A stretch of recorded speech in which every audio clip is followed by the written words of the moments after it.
Ever notice how ads always pop up at the worst moments? When the killer's identity is about to be revealed. During that perfect meditation flow. On Amazon Music, we believe in keeping you in the moment. That's why we've got millions of ad-free podcast episodes, so you can stay completely immersed in every story, every reveal, every breath. Download the Amazon Music app and start listening to your favorite podcasts ad-free, included with Prime. The scorched and jagged lands of Azeroth's burning steppes surround the troops as they make their way up a hill, hoping to get to help their brothers in arms in time to not lose the war. Towering cliffs loom on either side, casting long shadows over the gathered forces of Alexandros Mograine. The air is thick with the scent of ash and battle, the distant clash of steel ringing faintly over the hills. Suddenly, a breathless soldier crests the ridge, his armor scorched and battered. He delivers grim news. Warchief Doomhammer's horde has overrun the Alliance's forward positions, and even now Commander Lothar and Lord Uther are locked in desperate combat. Alexandros Mograine rises, his face set in grim determination. With a voice that cuts through the clamor like a blade, he roars, "Ready yourselves, men. If it is blood these green-skinned heathens crave, then blood they shall have. Come, you knights, raise your hammers, bear your steel. We fight to the end, we die if we must.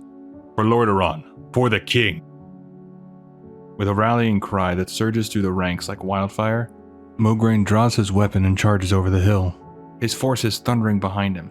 The ground shakes beneath their boots as they storm into the heart of battle, a defiant line of shining armor and unwavering resolve, determined to carve their stand into the books of history. The battlefield erupts in a maelstrom of violence. Orcs snarl and swing jagged axes. Ogres lumber forward with brutal clubs, and Alliance soldiers fight tooth and nail in a desperate last stand. Every clash of steel, every cry of the wounded echoes the truth. If they fall here, the war is lost, and the orcs will seize the human kingdoms. Amidst the chaos, a frantic messenger rides through to Alexandros, breathless with urgency. "Highlord, horde forces are circling to the west. We'll be outflanked if we don't act now." Without a moment's hesitation, Alexandros tightens his grip on his weapon. "Rally what men we can spare. We hold the western flank at all costs." Leading a contingent of soldiers, he spurs his horse toward the embattled flank, the thunder of hooves pounding beside him. Just as they near the collapsing line, a towering ogre lunges from the fray, its massive club swinging downward in a bone-crushing arc. Alexandros barely ducks in time, the wind of the strike roaring past him as he wheels around, eyes burning with unshakable resolve. Suddenly, without warning, another ogre barrels toward him, its club raised high, ready to bring it down in a deadly arc. But before the beast can finish its attack, it stiffens and lets out a guttural gasp, collapsing forward with a thunderous crash. From behind the fallen brute, Tyrion Fordring steps into view, his sword buried deep in the ogre's neck, thrown with expert precision. "You grow careless in your old age, Alexandros," Tyrion calls out with a roguish grin. "I won't always be around to watch your back." Alexandros lets out a hearty laugh, flashing a grin over his shoulder. "I would have felled the brute soon enough, brother Tyrion. You've gone and ruined my sport." With a warm chuckle, Tyrion responds, "You're welcome," as Alexandros gallops away, his focus shifting once more to the fray ahead, the unyielding front where the fate of nations would soon be decided. As Alexandros arrives at the western flank, he is wide-eyed as he sees a warlock in front of him clad in a dark robe, channeling fell magic. With a sinister sweep, the warlock unleashes a blast that reduces a cluster of Alliance soldiers to ash, their screams snuffed out in a blinding flash. Alexandros jerks the reins, bringing his horse to a sharp halt. Without wasting a heartbeat, he turns to the soldiers atop the hill. "Ballistas, target the warlock. Do not engage directly," he commands, his voice sharp and resolute. The soldiers scramble to obey, releasing heavy bolts that streak through the air and strike true. With a violent impact, the warlock is crushed beneath the assault, the force of the hit sending his dark artifact, the strange orb he clutched, clattering to the ground, rolling to a stop just before Alexandros. He dismounts cautiously, eyes fixed on the pulsing relic. "Never before have I beheld an artifact of such power," he murmurs half to himself. "If only it could be commanded by the light. What army could stand against it? Surely in the right hands." Without hesitation, Alexandros reaches out, his fingers brushing the orb's surface. In an instant, searing energy courses through him, and he jerks back with a cry of pain. His hand, once strong and steady, is now blackened and charred, reduced to a useless, ruined appendage. Gritting his teeth, he summons the healing light, but the divine magic flickers and fades, unable to mend the damage. A dwarf priest hurries to his side, laying glowing hands upon the wound, only to shake his head grimly. This is no mere battle scar, Highlord. It's an instrument of evil. Best leave it be. Alexandros gazes down at his ruined hand, his jaw tight, eyes burning with a mixture of anger and unshakable resolve. No, he murmurs under his breath. We will not leave it be. Years after the Second War came to a close, a fragile peace settled across the lands. But on a world shaped by war, peace is never more than a fleeting visitor. During those quiet years, Alexandros kept the mysterious dark orb locked away in an iron-bound chest within his home. Yet curiosity knows no barriers, and one fateful day he found his two sons, Darien and Renault, daring each other to touch the very object he had so fiercely hidden. As Alexandros stepped into the room, his voice thundered before either boy could lay a hand on it. Darien blurted out, "It was Renault's fault," to which Renault sneered, calling his younger brother a little cockroach. Alexandros raised a hand, his tone sharp and cutting through their squabbling. "Enough. I'm disappointed in you most of all, Renault. The orb of all things? Haven't I always told you to protect Darien, to look out for him?" His eyes softened for a moment, but his command remained firm. "Both of you, to your rooms, now." The boy skulked away, leaving Alexandros alone in the dimly lit room. With a heavy sigh, he locked the iron chest once more, securing the dangerous artifact within. Then he stepped outside to the small gravestone nestled before the house, the final resting place of his beloved wife, Elena. Kneeling there, Alexandros spoke softly, his voice tinged with exhaustion and longing. "Oh, how they test me sometimes, my love. But you would be proud of them, and shocked at how much they've grown. Renault, in so many ways, reminds me of myself. Brash, headstrong, aggressive. And Darien, he's so much like you. He has your quiet strength. I see it in him even now." His voice faltered slightly as he reached out to trace the engraved name. "I wish you could have known him. I miss you, Elena, more with every passing day. I miss your unshakable faith. I miss the light that danced in your eyes. I pray with all my heart that you found eternal peace." A voice gently pulled Alexandros from his thoughts. "Am I interrupting, old friend?" came the familiar tone of Fairbanks. Without turning from the gravestone, Alexandros let a small, knowing smile touch his face. "Just tending the garden, Fairbanks. How does the day find you?" Fairbanks gave a wry chuckle. Sore. The human frame was not meant to straddle a giant beast for extended periods of time. Alexandros smirked, still gazing at Elena's name. Yes. I've heard the 2-mile journey from Capital City can be quite a grueling one. What news?" The humor faded from Fairbanks' voice. "Grim developments in the northern provinces. Sickness, disease, death. Some unnatural plague. Those who perish rise again, twisted and unholy, bringing ruin upon the living." He exhaled slowly. "They are calling it the Scourge. Lord Uther himself is aiding Prince Arthas and Lady Jaina Proudmoore to quell the threat. But so far they've had no success. As your advisor, Alexandros, I recommend we prepare to intercede if necessary." Alexandros rose to his feet, his expression now hardened with resolve. "Yes, Fairbanks. There's a discussion I've been meaning to have for some time." A few days later, at a quiet inn in South Shore, 5 men gathered in the warm glow of the firelight. The faint scent of sea air drifted through the timber beams as the flames from the hearth danced across the walls, casting flickering shadows. At the head of a long rectangular table sat Alexandros Mograine, his presence commanding even in this private setting. High General Abendis sat to his left, with Fairbanks beside him. Across from them sat Asilian, his short red spiked hair catching the light, and Doan, his bald head gleaming beneath the torchlight, his thick red beard connecting seamlessly into his sideburns. The mood in the room was tense, each man weighed down by the grim reports from the north. It was Fairbanks who broke the silence, his voice low but steady. Recent reports paint a gruesome portrait. The ranks of the Scourge continue to grow, adding to their numbers with each and every kill. Abendis responded, dismissing the concern. Fairbanks, in his view, had always been an alarmist. But before the conversation could spiral further, Alexandros spoke firmly, cutting through the tension. He reminded them that this was no time for dismissiveness. The Scourge was a threat too great to ignore, and it was the duty of the Knights of the Silver Hand to do everything in their power to eradicate it. That, he declared, was why he had summoned them here. Doan leaned forward, narrowing his eyes slightly. His voice carried a note of skepticism. And you would have us believe this artifact of yours presents a solution? I must confess my astonishment that you've kept it all this time, Alexandros, especially considering what it did to you. All eyes turned to Mograine as he calmly met their gazes. The artifact is indeed a relic beyond my understanding, Brother Doan. It is a living embodiment of shadow, of void. But I have always believed, that the possibility exists to forge it into a weapon of righteousness. After all, can good exist without evil? Can there be light without dark? They are two sides of the same coin, gentlemen. The weight of Alexandros' words hung in the air, as each man contemplated the dangerous yet undeniable logic behind his conviction. Asilian scoffed at Alexandros' idea, calling it nonsense as he raised his hands and unleashed a crackling lightning spell at the orb, confident he could destroy it easily. To his shock, the orb absorbed the spell effortlessly, shimmering without so much as a scratch.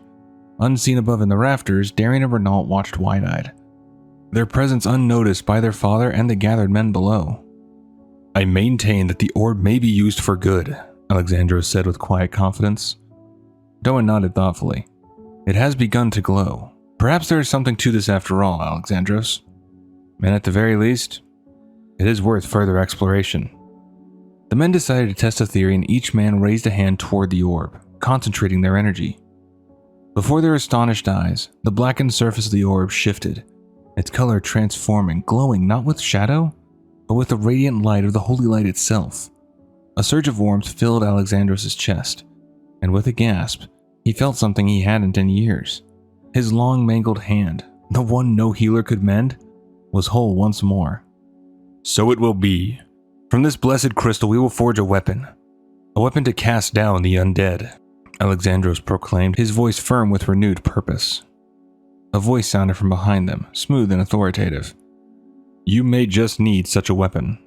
The men turned sharply to see Seyden Dothrahan, the leader of their order, stepping into the room.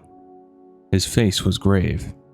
The situation grows worse by the hour. Prince Arthas has taken the drastic step of attempting to contain the plague within Stratholme by purging the city. Men, women, and children, all slaughtered. When Uther tried to stop him, Arthas accused him of treason and suspended the service of the paladins. The men around the table erupted in outrage, voices overlapping, demanding they speak to the prince. But Dothrahan raised a hand. It's too late. Even as we speak, Arthas sails for Northrend. Officially, we are to do nothing and wait while Uther seeks counsel with King Tyrannus. But unofficially, we will explore every option available to wipe out the Scourge entirely. Before they adjourned, Dothrahan turned to Alexandros. Tell me, Alexandros, who do you know that is capable of forging this orb into a weapon we can wield? Alexandros knew of a dwarf weaponsmith who could forge such a weapon, and as they made their way through Cosmodon, Fairbanks sighed, asking if they might take a rest. But Mograine chuckled, shaking his head, replying that Fairbanks' frequent resting, coupled with the harsh winter, had already added several days to an already lengthy journey. If we take much longer, the plague will circle the known kingdoms twice before we return, he said with a grin. Fairbanks hesitated, then added, If I may be so bold, General Abendis showed apprehension regarding our quest. He voiced particular concern over your trusting of the dwarves. I have noted a growing faction within our order, Fairbanks, one led largely by Abendis himself. A faction intolerant of what they deem to be the lesser races. It disturbs me, old friend. It is not befitting a paladin to treat others unjustly based on their heritage. I can assure you our dwarven friends have no nefarious intentions. They care little for the affairs of man. They would much rather explore their own history.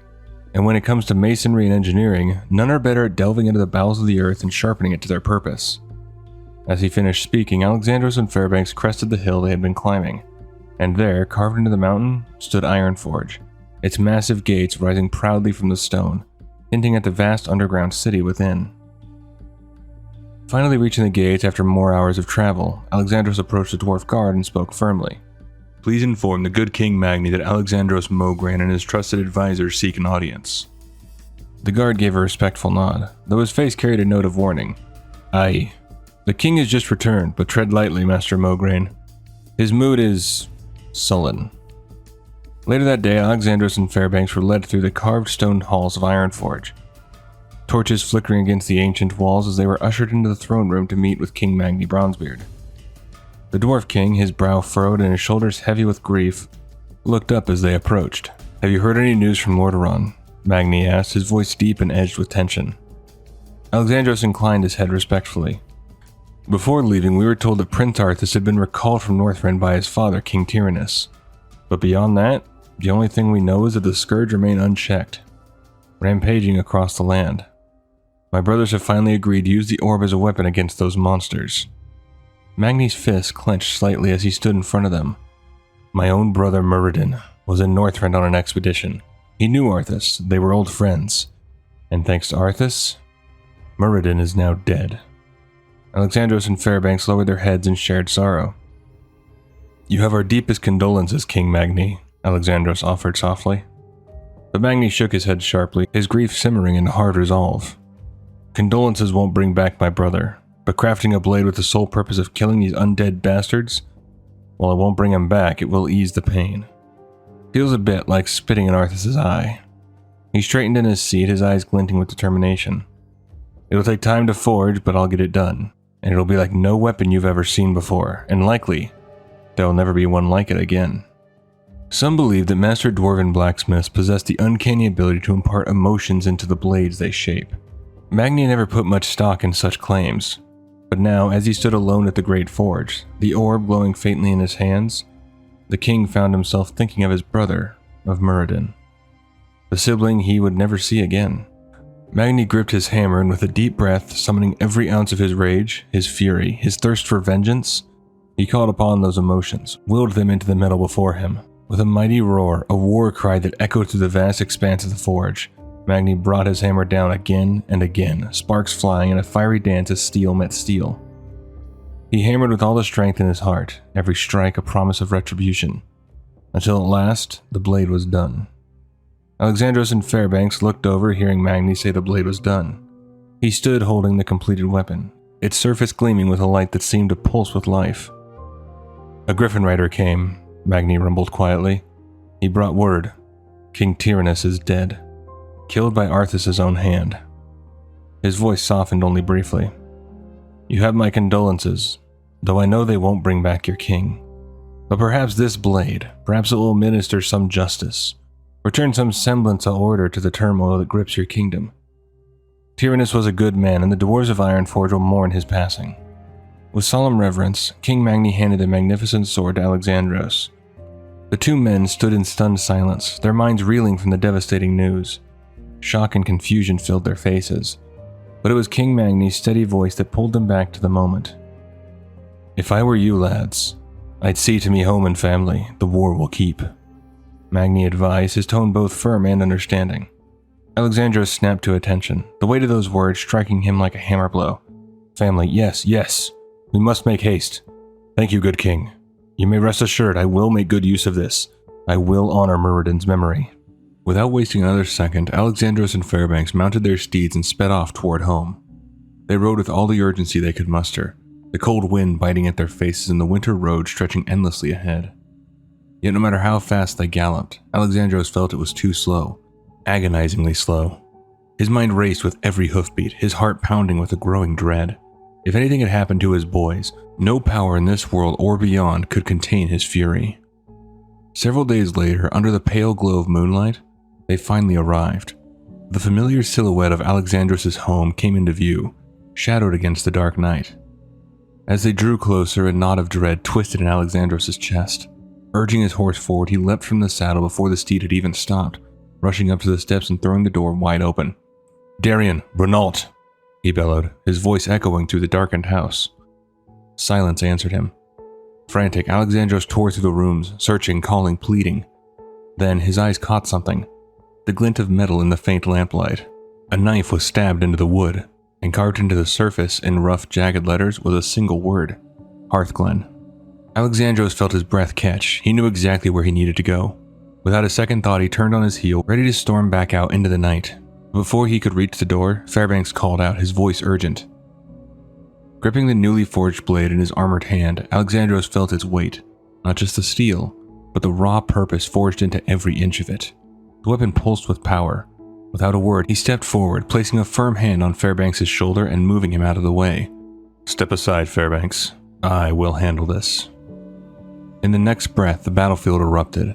The Scourge closed in, grotesque forms snarling and clawing their way toward him. But Alexandros moved like a force of nature. With a single devastating swing, he cut through the oncoming undead, the blade slicing through rotted flesh and brittle bone as if they were nothing. The light-infused weapon blazed with righteous fury, and everywhere it struck, the undead were reduced to smoldering ash. What had been a deadly assault was over in moments, the battlefield left eerily silent, save for the faint crackle of the still settling dust. Breathing deeply, Alexandros turned, eyes alight with a fierce, almost reverent fire. He looked to Fairbanks and spoke, his voice ringing with conviction. "This blade, Fairbanks, it feels as much a part of me as the blood that runs through my veins. It is purely, truly an instrument of destruction, a beautifully lethal creation that leaves nothing but charred bone in its wake." His grip tightened, a sharp grin flickering across his battle-worn face. "I will call it the Ashbringer." Making his way to Hearthglen with haste, Alexandros cut through the chilled air, Fairbanks following closely behind, both fueled by the hope that Darien and Renault were safe and sound. At Hearthglen, the soldiers were gathered, tense and restless, speaking in hushed tones about how they could possibly stop the plague. Abendis and his daughter Bridget stood among them alongside Saidan Dothrahan, Asilian, Doan, and a handful of other soldiers. "We need to hunt down and kill Arthas," Bridget said, her voice sharp and determined. But Saidan calmly responded, "The plague will continue to spread whether Arthas is alive or not. The northern provinces have now become the plaguelands. The cities overrun by the Scourge are being used by the undead to propagate this epidemic. Stratholme and Anderhall are among the worst. We should focus our attentions there." While Bridget strongly believed that they needed to kill Arthas due to his actions, the rest of the group believed there were more immediate threats to deal with, ones closer to home than Arthas himself. Doan nodded and added, "We must focus on containing this plague." Just then there were footsteps behind them, and Alexandros' voice chimed in saying, "Then let's stop talking about it and set to it." Darien ran forward and threw himself into his father's arms, hugging him tightly. Alexandros smiled warmly and said, "I got your message, boys. Well done. You don't know how relieved I am to see the two of you safe." Renault, a grin spreading across his face at his father's return, added, "Talon Fordring offered us his lands for their sanctuary." Looking to Talon, Alexandros said, "I served in the Second War with your father, Talon. No matter how things may have turned out, the Tyrion I knew was a good man. Now, where are the rest of the knights? Surely this is not all that's left of the Order of the Silver Hand." Being informed that this was all that remained of their once proud order, Alexandros listened grimly as the knights delivered more somber news. Uther too had fallen, cut down by Arthas himself. Disease and death had claimed the northern lands, with no sign of slowing or mercy. But Alexandros, with determination in his voice, lifted his gaze and spoke with ironclad confidence. The weapon he now bore was unlike any before it, and it was time, he declared, to start taking back what they had lost. The surviving Knights of the Silver Hand rallied to his call. Together they set out to stem the tide of plague and scourge that had overrun their lands. Battle after battle, they carved a path through the corrupted countryside. Like a raging inferno, they rode with fury and purpose, cutting down undead horrors wherever they were found. At the heart of that blazing charge was Alexandros. His name soon whispered across the kingdoms with awe and reverence. He became known not just as a warrior, but as something more, the Ashbringer. His deeds became legend, and soon, the legend became the man. Now they approached the ruined gates of Stratholme, their greatest challenge yet. They were as prepared as they could be, mounted atop their war horses, eyes set on the once great city now overrun by the Scourge. But as they neared the gates, Abendis felt it, a wrongness in the air. The fires that had ravaged Stratholme still burned fiercely, but they were not natural flames. There was something else here, something dark and malevolent keeping the fires alive. Something waiting in the heart of the ruin. "Abendis is right, Darien. This could be unlike anything we have yet faced. I would not think less of you for turning away," Alexandros said, his voice low but steady as he looked ahead, ensuring nothing was going to surprise him.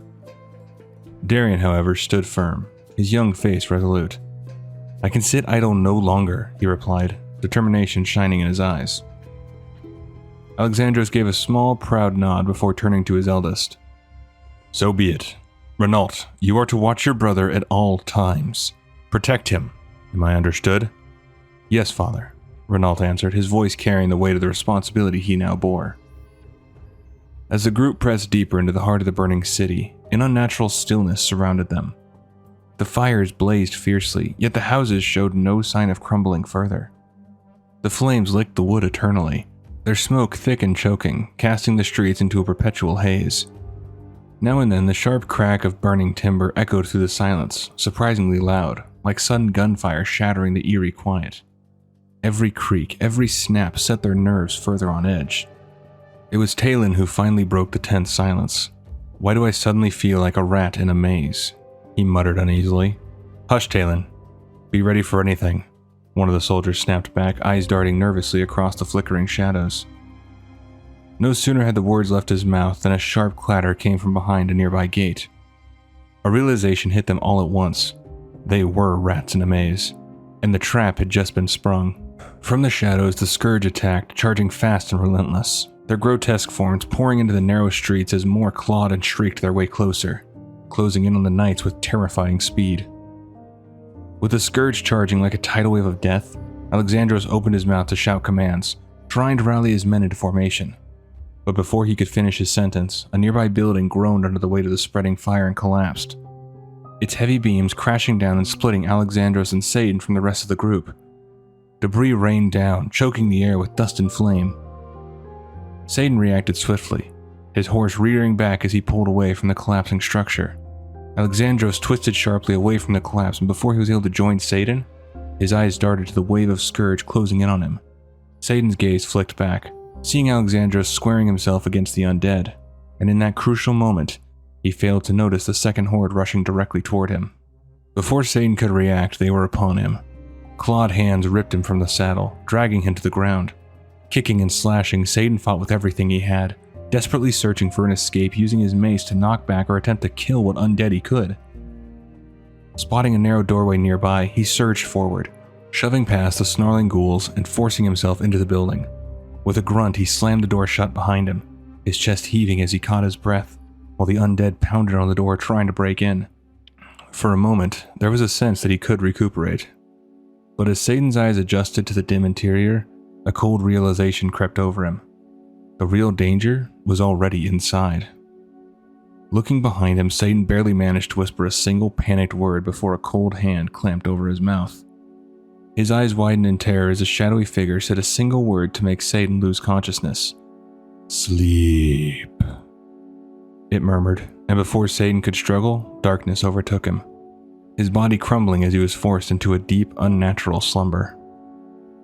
Meanwhile, the battle outside raged on. The knights fought desperately to stay alive amid the burning ruins and swarming undead. Brigida Bendis barked sharp orders over the clash of steel and the shrieks of the Scourge. Clear a path through the rubble, she commanded, her voice fierce. We need to find another way out, quickly. Suddenly, a voice rang out in warning, a desperate shout directed at Darien, but the cry came too late. An undead mage unleashed a surge of crackling energy, striking Darien squarely and sending him crashing to the ground with a cry of pain. Renault's eyes flashed with fury as he leapt to his brother's defense. With a fierce swing of his mace, he smashed into the twisted mage, felling the creature for the moment and standing protectively over Darien's fallen form, his breath ragged, his heart pounding as the battle threatened to swallow them all. Back with Satan as he slowly stirred back to consciousness, his vision swimming as he blinked against the dim light. As the haze cleared, his eyes widened in shock. Seated before him on a massive stone chair was a towering figure, clad in ornate gold and black armor streaked with green. Horns curled from its head, blue skin glinting under the torchlight, and vast, leathery wings stretched out behind it, casting eerie shadows across the room. You are Legion, Satan rasped, pushing himself up slightly from the ground but not yet to his feet, still dazed and trying to steady his breath. He was waiting for the right moment to grab his hammer, but was ready the instant he needed it. The creature let out a low, dark chuckle. My kind are called Naxxramas, dreadlords in your tongue, but perhaps Tal-Khatun would be more fitting. It means unseen guest in our language. Fitting, because I have existed here between the worlds of the living and the dead, awaiting a moment such as this, under the very noses of the Scourge, without their slightest suspicion. Seiden's jaw tightened as he slowly pushed himself fully to his feet, his hand closing firmly around the hilt of his hammer. Feeling its familiar weight ground him. Seiden didn't want to hear another word. With a defiant roar, he surged forward, seizing the hammer in both hands. "Make your peace now, demon," he bellowed as he hurled himself at the dreadlord, intent on delivering a killing blow. With a surge of righteous fury, Seiden lunged, aiming to end the Naxxramas in a single decisive strike. His hammer crashed down with bone-shaking force, splintering a massive hole in the stone chair where the dreadlord had been seated. But the creature was swift, unnaturally swift. In the blink of an eye, it had darted behind Seiden, its clawed hand seizing the paladin's head in a vice-like grip. "Know that I am Balnazar," the dreadlord murmured, his voice a dark whisper that curled through the air like smoke. "Know as I drink your life, that I will take up residence in this weak shell your soul once called home. Know that I will corrupt and destroy everything and everyone you have ever loved." Seiden let out a blood-curdling scream of agony, his body convulsing as the dreadlord's power tore through him. But no one could hear his cries. No one was close enough to help. His pain echoed unheard in the shadows. Back with the knights, the struggle continued. General Abendis led the charge, carrying Darien on his back as the group finally forced a path through the rubble. With the way cleared, they rushed forward, desperate to escape the nightmare closing in around them, each step a prayer for survival in the chaos they had been thrust into. Alexandros charged forward, shattering through a weakened wood wall that blocked his path. Splinters rained down around him as he stumbled into an open space. His eyes darting to the right, there, just beyond the smoke and chaos, stood a gate leading out of the city. But his heart sank. It was barred, sturdy, and time was running out. The guttural roars of the Scourge echoed behind them, drawing closer with every heartbeat. Suddenly, a voice called out behind him. Alexandros felt a hand on his shoulder as his eyes beheld a surprise. Seiden stood there, or so it seemed, his familiar form emerging from the haze. Before Alexandros could question anything, Abendis rushed up, Darien slung across his back. Alexandros' eyes widened, his breath catching. He wanted to ask, to demand about his son's condition, but there was no time. They had to move. With a sudden brutal cry, Seiden raised his mighty hammer and smashed it against the barred gate. After a few swings, the wood and iron groaned, splintered, and then exploded outward under the sheer force. The path beyond flung open. Without hesitation, Alexandros rallied the group, ushering them through the shattered gate. Together, they fled into the dense woods. The trees swallowed them from sight as they escaped into the night. Away at last, from the relentless claws of their undead pursuers.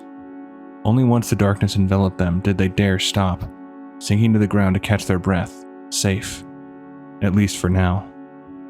The group set up camp that night, their weary bodies gathering around a flickering campfire, with tents pitched in a rough circle for what little protection they could muster. Alexandros knelt beside Darien, lying pale and unconscious on a bedroll. The boy's face was still, his breath faint. Asilian spoke quietly from the opposite side of the tent, his voice carrying gently across the space. "I fear that the sorcery runs deep, brother. Deeper than our abilities to heal it. Only his faith can carry him through now." Alexandros clenched his fists, rage bubbling up inside him. Without another word, he stormed out of the tent, his heart pounding in his chest. His eyes fell on Renault, and in a flash of anger, he came up from behind his eldest, his right hand balling up the fabric of Renault's shirt at the chest. "How did you let this happen?" he demanded, his voice shaking with fury and pain. Bridget Abendis rushed forward, her voice firm yet trying to soothe. "It's a miracle any of us walked away, Alexandros." Before the situation could erupt further, Seiden intervened, stepping in to pull Renault gently away. "A miracle indeed. Come, Renault, let your father calm down." Seiden's steady hand on the boy's shoulder guided him away, giving Alexandros the space to gather himself. Eventually, Alexandros lowered himself onto the log beside the campfire, his shoulders heavy with exhaustion. Across from him sat Talon, watching him quietly through the dancing firelight. "Renault was in danger too, you know," Talon offered softly. Alexandros turned his weary gaze toward him. "You think I show favoritism?" Talon raised his hand, slightly shaking his head. "I didn't mean any disrespect." Alexandros let out a slow breath, a faint bitter smile tugging at the corner of his mouth. "I'll favor you with a story, Talon. The night Darien was born, he was born still. He made no movement, he made no sound. In a panic, I rushed out to the stream near our home. I plunged Darien into the icy waters, and to my astonishment, to my delight, he began flailing. And then he cried out, the most exquisite sound I have ever heard. I ran back into the house to tell Elena that our son had survived, only to find that she had not. His voice grew softer. When I look into Darien's eyes, I see my wife. Losing him would be like losing her all over again. And that is a thought I cannot bear.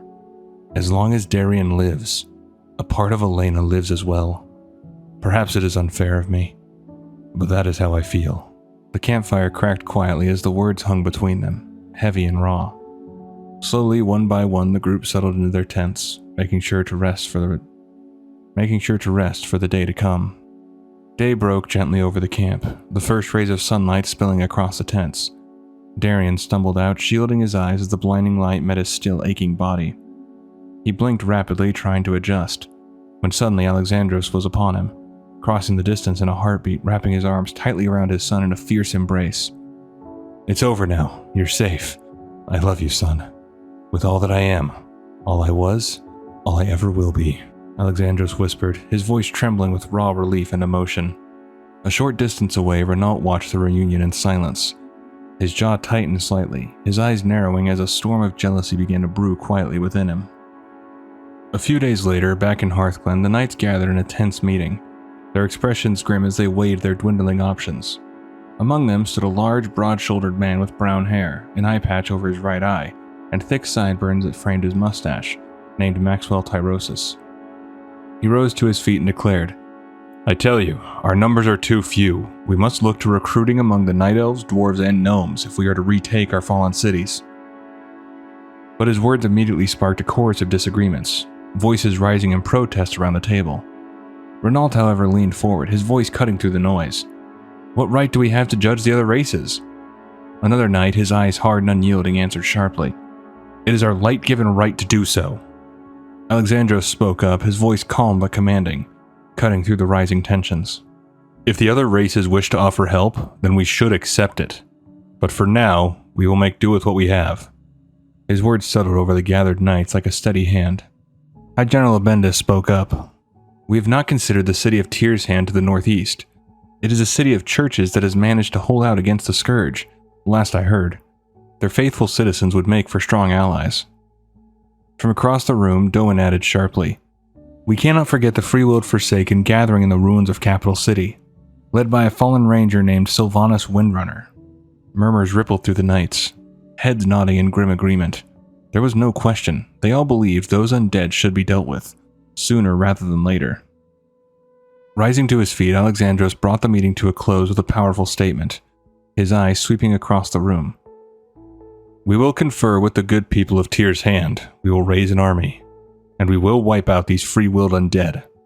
They are not a threat now, but we cannot allow them to become one, not in our own backyard.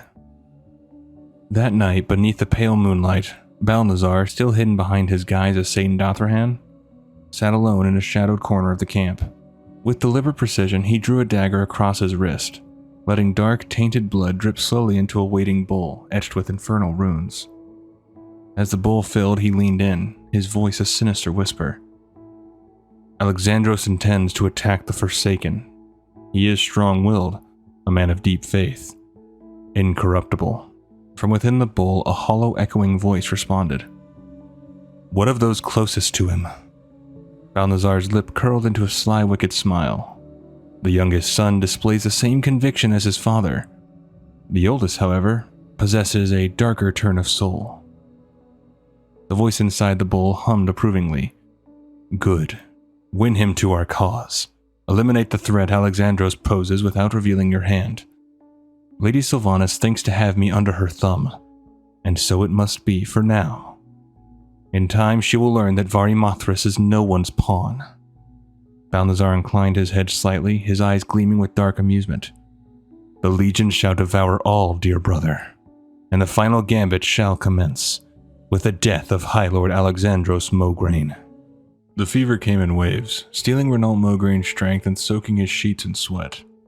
He lay in bed, limbs heavy and burning, while Satan, ever dutiful and calm, sat by his side, pressing a cool cloth to his brow.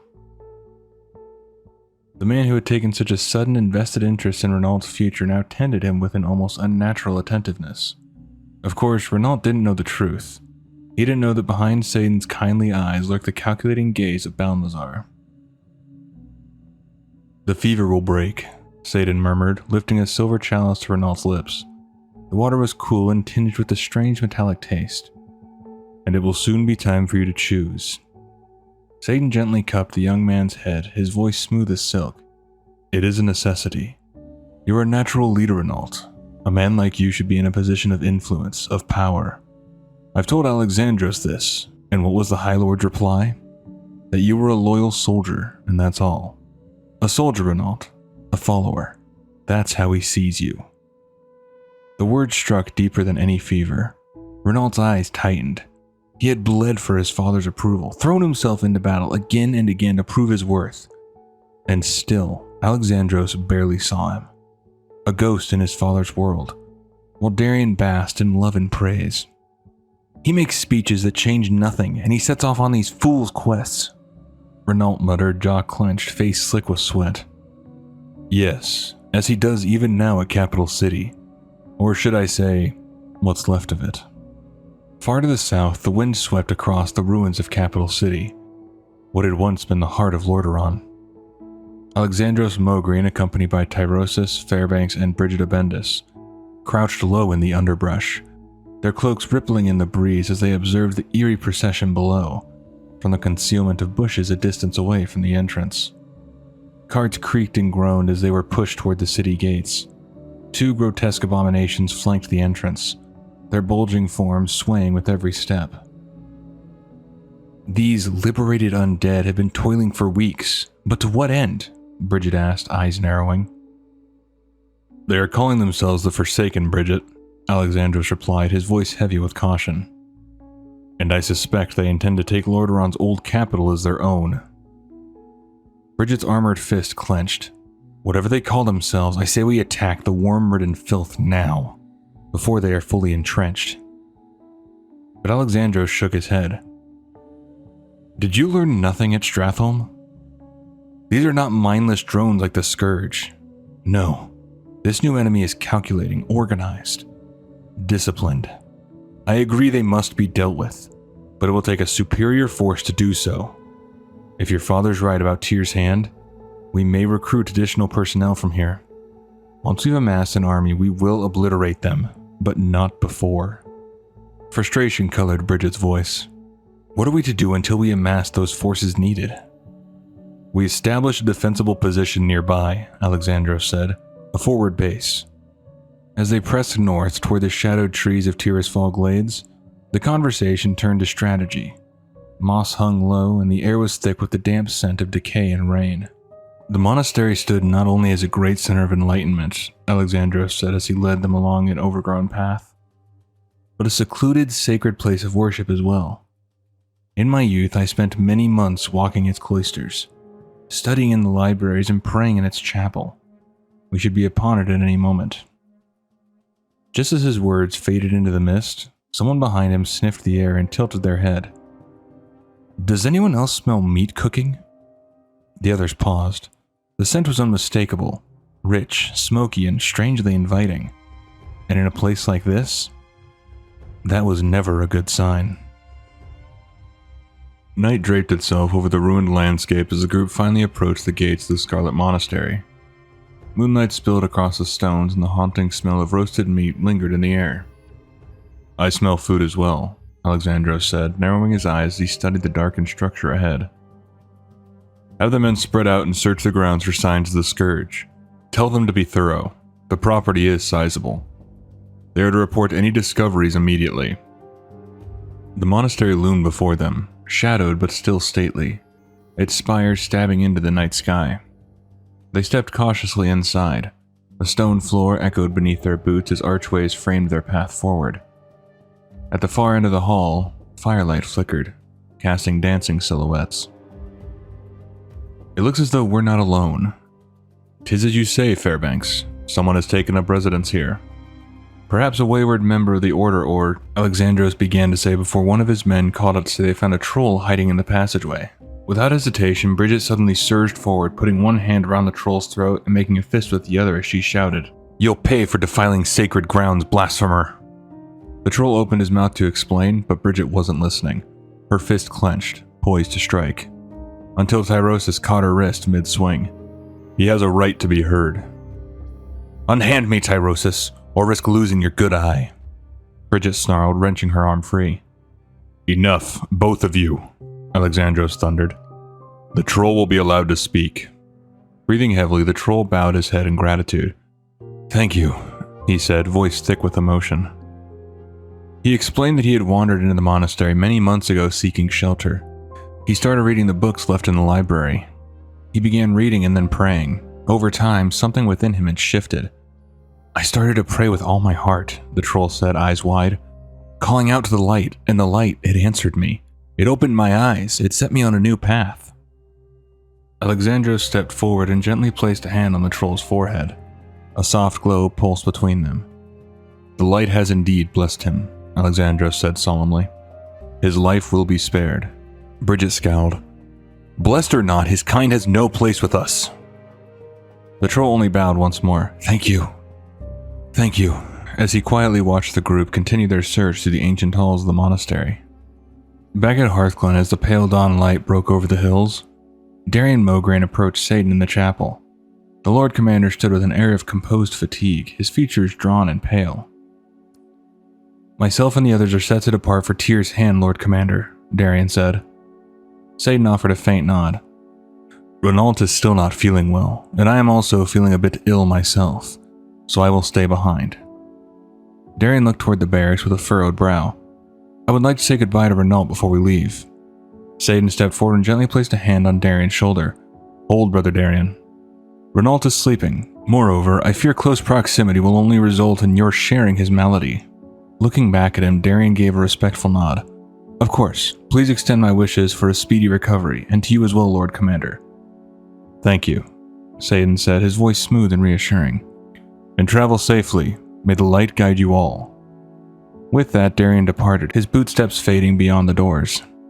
Once alone, Satan turned and made his way through Hearthglen's quiet corridors to Renault's chambers. The room was dim. Renault sat curled on his bed, his knees drawn to his chest, arms braced against them. One trembling hand pressed against his face.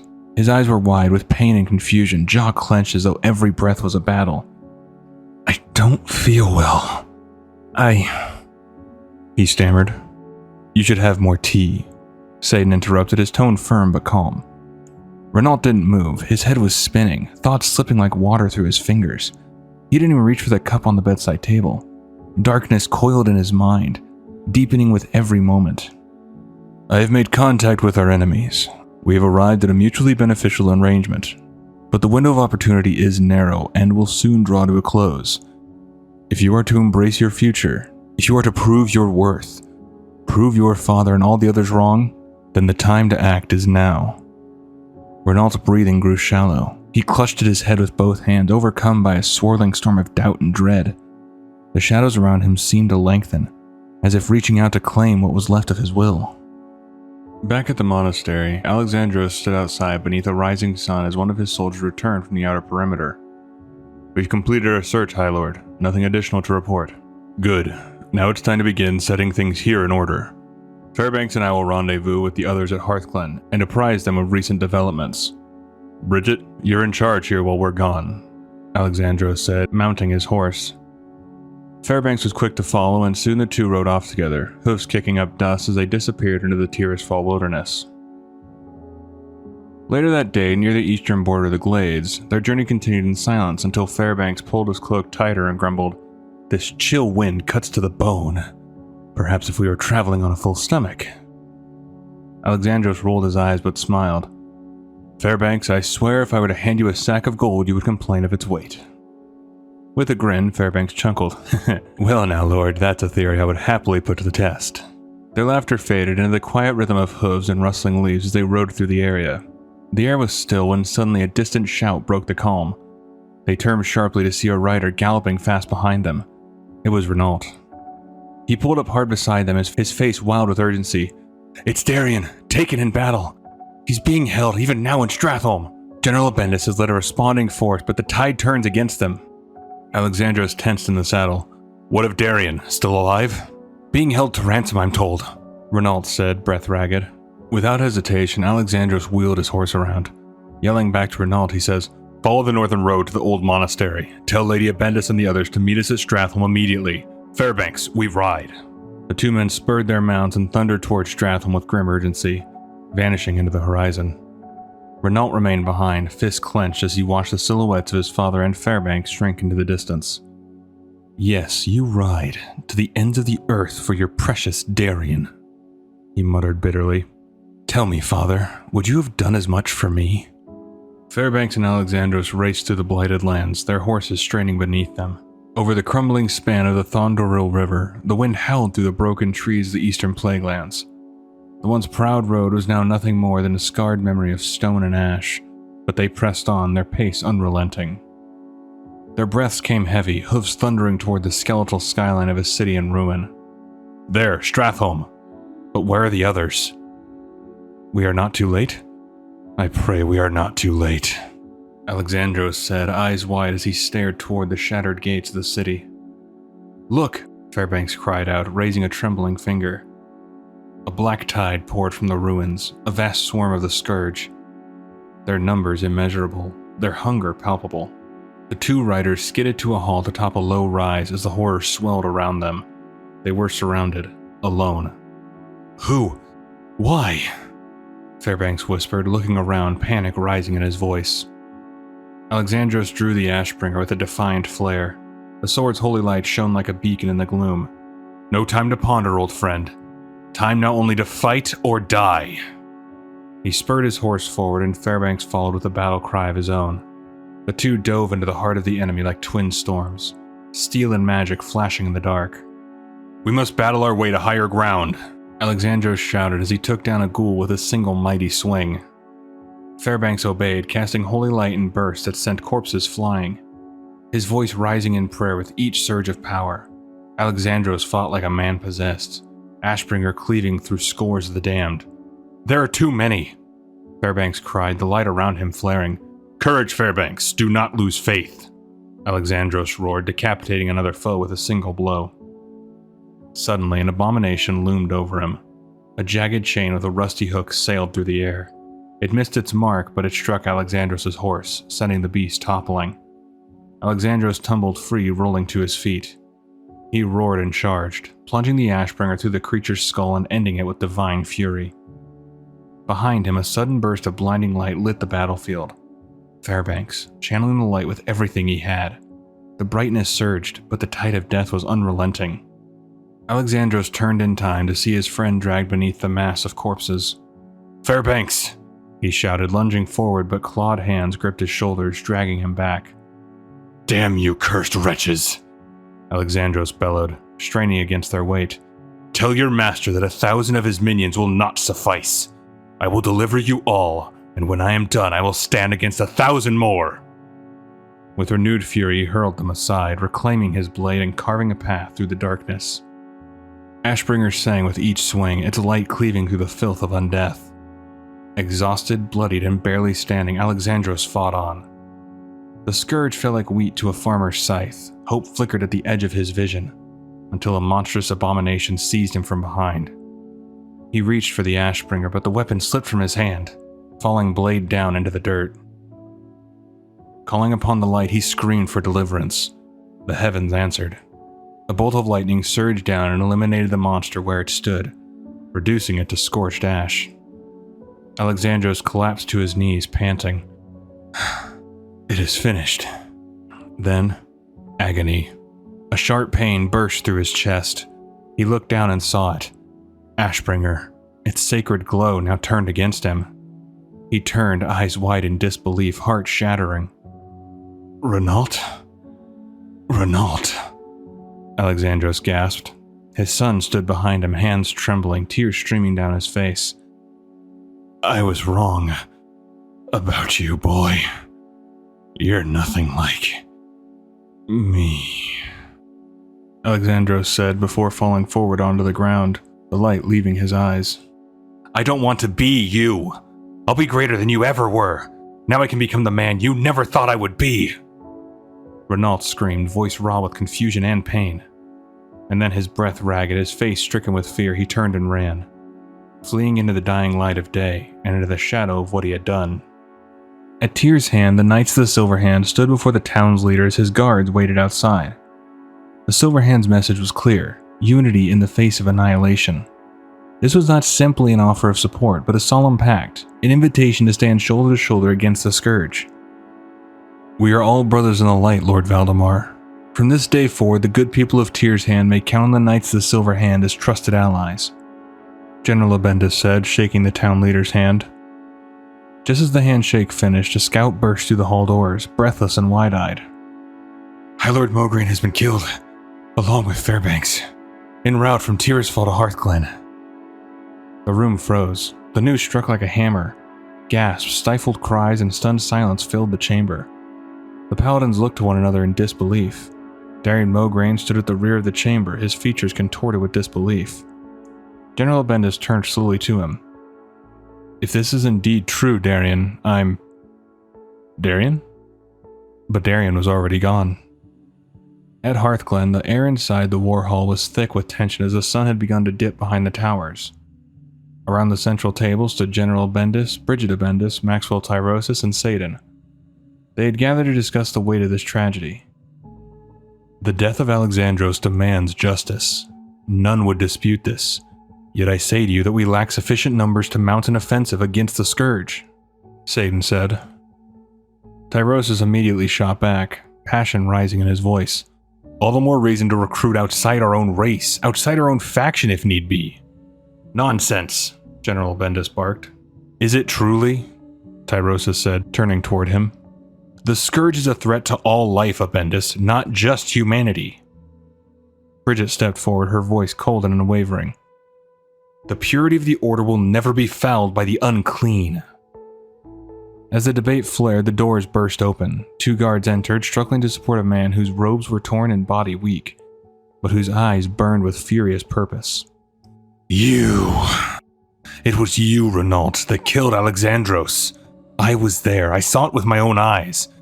The Ashbringer thrust through your father's back. Gasps rippled through the room as all eyes turned to Renault. He stood stunned, then quickly tried to compose himself, voice controlled yet tight.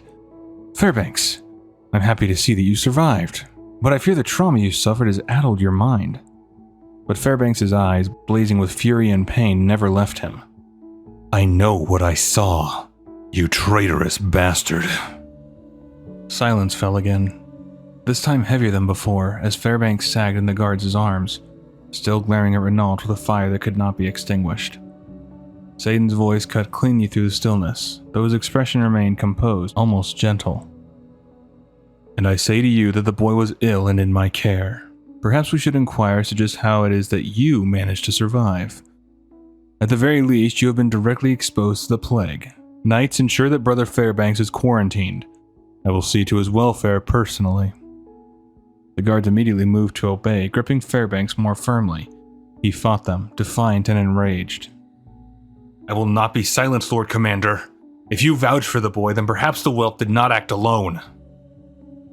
The guard struggled to contain him, dragging him across the hall. Unhand me, damn you! I'm not infected! I'm not infected! His shouts echoed off the chamber walls long after he was gone. Maxwell Tyrosus stepped forward, his gaze narrowing as it fixed on Satan. You say that Alexandros was killed by a multitude of undead. Yet on our return from the monastery we could find no sign of such a battle. Not a single Scourge corpse. Satan met the paladin's doubt with unwavering composure. Turned to ash, no doubt, and scattered by the wind. We owe you no further explanation, Maxwell. Your talk already borders on treason. Now, you either set yourself with us or against us. What's it to be? Tyrosus' mouth tightened. If Alexandros were here, he would listen to reason. But I fear that reason has abandoned the lot of you in favor of blind zealotry. We are taking our leave of the Order and what it has become. Those among you who share our concern may join us at any time. For those who remain, if you do not rediscover the true teachings of the light, then you will surely be damned. The last thing Alexandros Mograine remembered was the searing agony of betrayal. His son's face, the last thing he saw before darkness claimed him. And yet, he was not gone. He now stood alone in front of his old house he shared with his wife and 2 boys. The wind whispering through overgrown grass, his boots planted before a weather-worn headstone. His wife's name, Elena Mograine, was etched into the stone. His voice broke the silence, wary and trembling. "Elena, I need you. My thoughts, my emotions all seem disconnected. I feel as though I am losing myself, as if my soul has been cast adrift." The wind shifted. A voice came, not from behind nor ahead, but from within. All right, quick break. Knock, knock. Who's there? Amazon Music. Amazon Music who? Amazon Music, where Prime members can listen to top comedy podcasts ad-free. No awkward interruptions, just nonstop laughs from your favorite shows.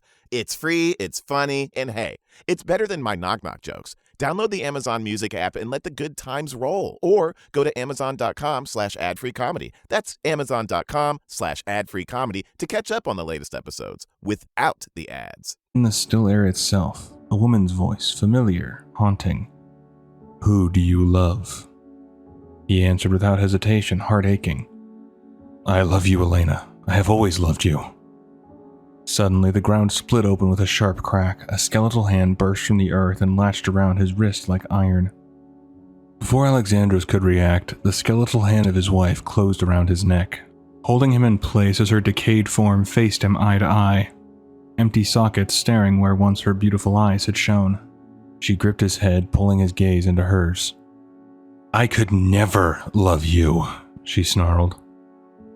"Love is nothing but a childish fantasy. Learn this lesson and learn it well. Hatred and despair are the only truths of existence. I harbor only resentment for you, and for your precious Darien, the cursed filth who stole my life." The world twisted around him. Suddenly he was running, carrying Darien in his arms to the river to hopefully have him take his first breath. The boy's body was limp, cold. Panic choked his breath as he rushed to the riverbank, dropping to his knees and cradling his son. Dipping Darien into the water, the cries of his son graced his ears. "It's a miracle!" Alexandros gasped, clutching Darien close. Then, the voice again. "Who do you love?" "I love you, Darien!" he cried, his voice raw with emotion. But hope shattered in an instant. Hands surged from the water, pale and wet, clawing at Darien. They dragged the boy under. "No, you can't have him, not Darien, not my son!" Alexandros screamed, plunging his arms into the water in vain. Darkness fell again. He blinked, and he was back in front of Stratholme, pain exploding in his chest as the Ashbringer was again embedded in his back. Bloodless, breathless, he fell to his knees.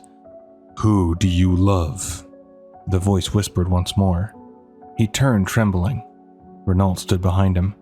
"I loved you, Renault." But there was no kindness in Renault's eyes, only fury. "I hate you. I hate you, and if I could kill you again, I would. You made me what I am."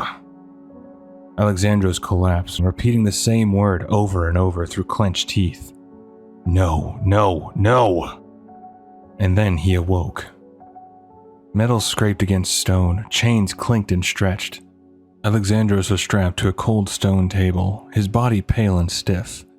His eyes were a ghostly white, the wound in his chest visible but dry. Around him was a chamber unlike any he had ever seen. Bone and frost, steel and sorcery. A towering skeletal figure loomed before him, clad in regal purple robes lined with gold. Blue flame flickered within the skull where eyes should have been. The room pulsed with necromantic power. "Further resistance is pointless. Your will is no longer your own. If it is any consolation, you fought the change longer than any before you. Now tell me, Alexandros Mograine, who do you love?" the Lich asked. Alexandros opened his mouth but managed only a breath. The Lich placed a bony hand over his mouth. "Who do you love?" he asked again. Alexandros answered, dead and cold. "No one." "Who loves you?" "No one." The Lich straightened, satisfied. "Good. You are ready to take the next step. Welcome to Naxxramas. I am the hammer that will forge you Death Knight. I am Kel'Thuzad. The chains creaked. Alexandros looked around. At the end of the table he lay on, he saw a face he knew once.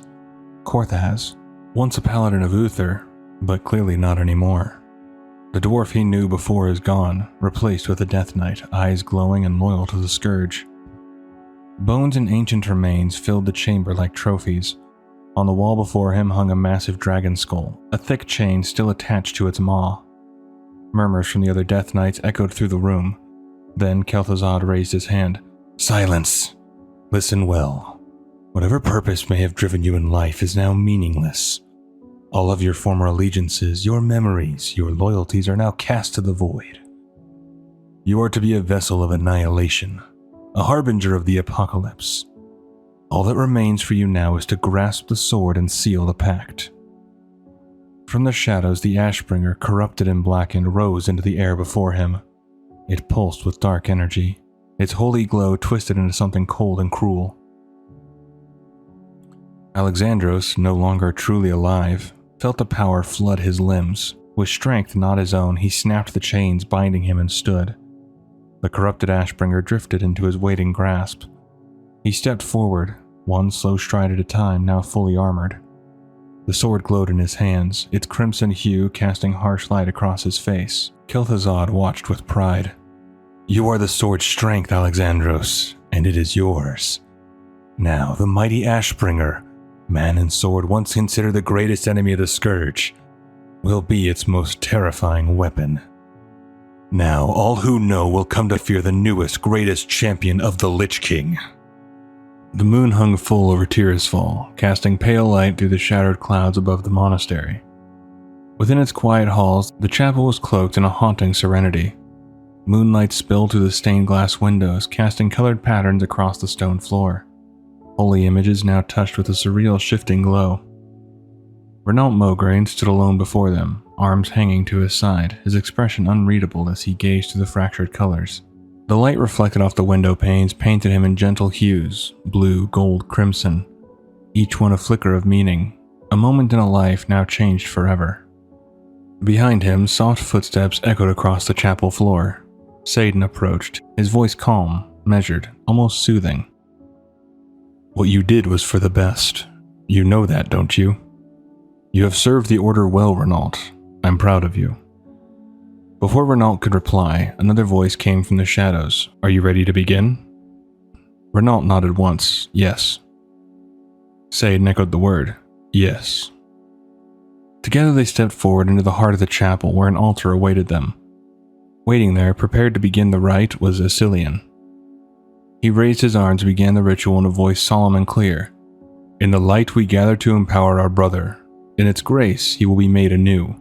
In its power he shall educate the masses.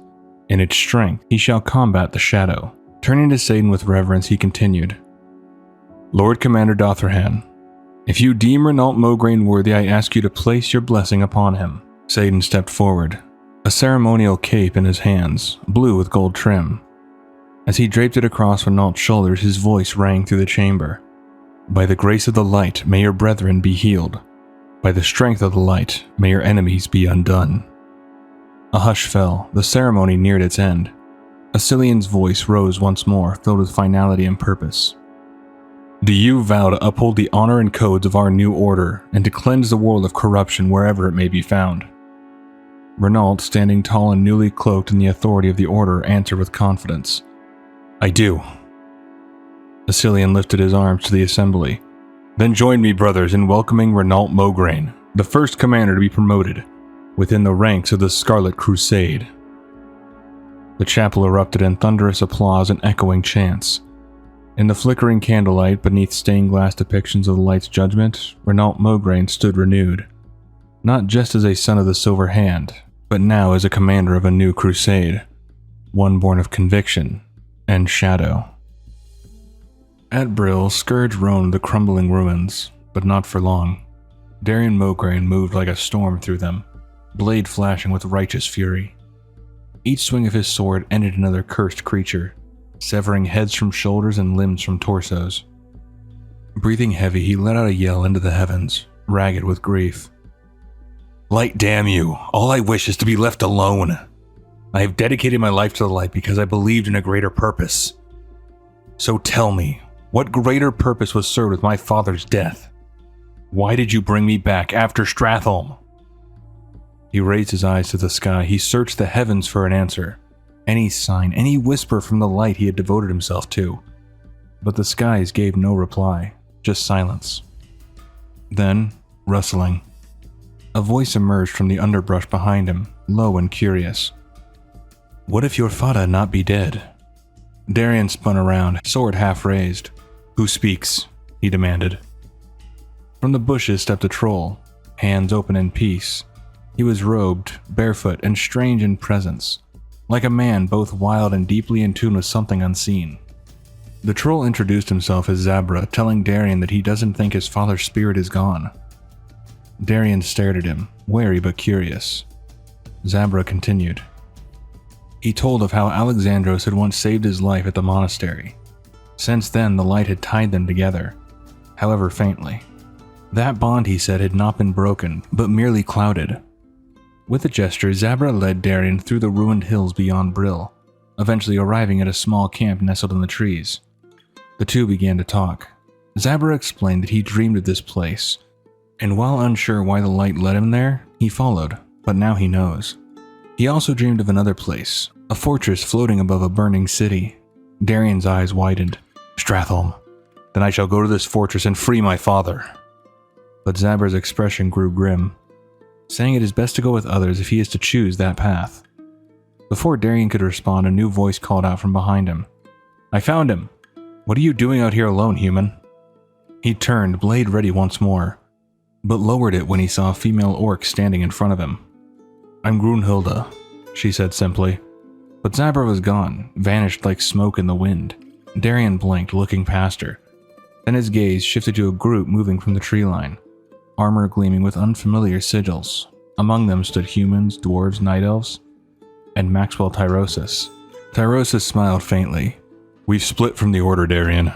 We've formed a new organization, one that welcomes all races. I wondered if you might like to join us. Darien looked from face to face, each one worn but resolute. The hatred that had poisoned the Order at Hearthglen was gone from these warriors. They stood together not in judgment but in purpose. He gave a quiet nod. Tyrosus stepped forward and offered a folded cloth, a tabard, black with gray trim. A gray circle sat at its center, rimmed with golden triangles like rays of a dawning sun. Good, good. It is my great honor then to welcome you, Darien Mograine, son of Highlord Mograine the Ashbringer, to the Order of the Argent Dawn. The fires at the heart of Chillwind Camp cast flickering light against the trees surrounding the camp and the tents of the soldiers. Crusaders moved quietly between the tents, sharpening blades and whispering prayers, their eyes never straying far from the looming shadows beyond the tree line. Off to the side by the fire, just beyond the circle of warmth, Darien Mograine and Lord Maxwell Tyrosus stood in hushed conversation. The wind tugged at the edges of their cloaks, carrying with it the faint stench of decay from the plague town nearby. Between them hung the heavy silence of troubling revelations. Maxwell furrowed his brow, folding his arms across his chest as he leaned slightly closer. The troll you speak of was called Zabra Hex, Darien. We found him at the old monastery. Your father concluded that he was blessed by the light and spared his life. This connection he claims to share with your father, I guess such as possible. Darien's voice broke through the dark. The troll said my father's spirit has not departed. I can only hope that means he's alive. Zabra told me to seek out a fortress above Stratholme. Darien's gaze lingered on the horizon, his thoughts already reaching beyond the camp's perimeter. The name Alexandros Mograine carried the weight of legend. But the thought that his father's soul or something of him might still remain, it gripped him tighter than any chain. Maxwell followed his gaze toward the north where Stratholme lay in ruin. I've heard of it. A bastion of the Scourge from which the Lich King's lieutenant Kel'Thuzad spread the undead plague. Darien didn't flinch. If the fortress is as formidable as you say, the Argent Dawn lacks the numbers to mount a full-scale assault. But a handful of us may be able to steal our way in. Maxwell nodded solemnly. Maxwell's vow to stand beside him had struck true, but Darien's response came with steel.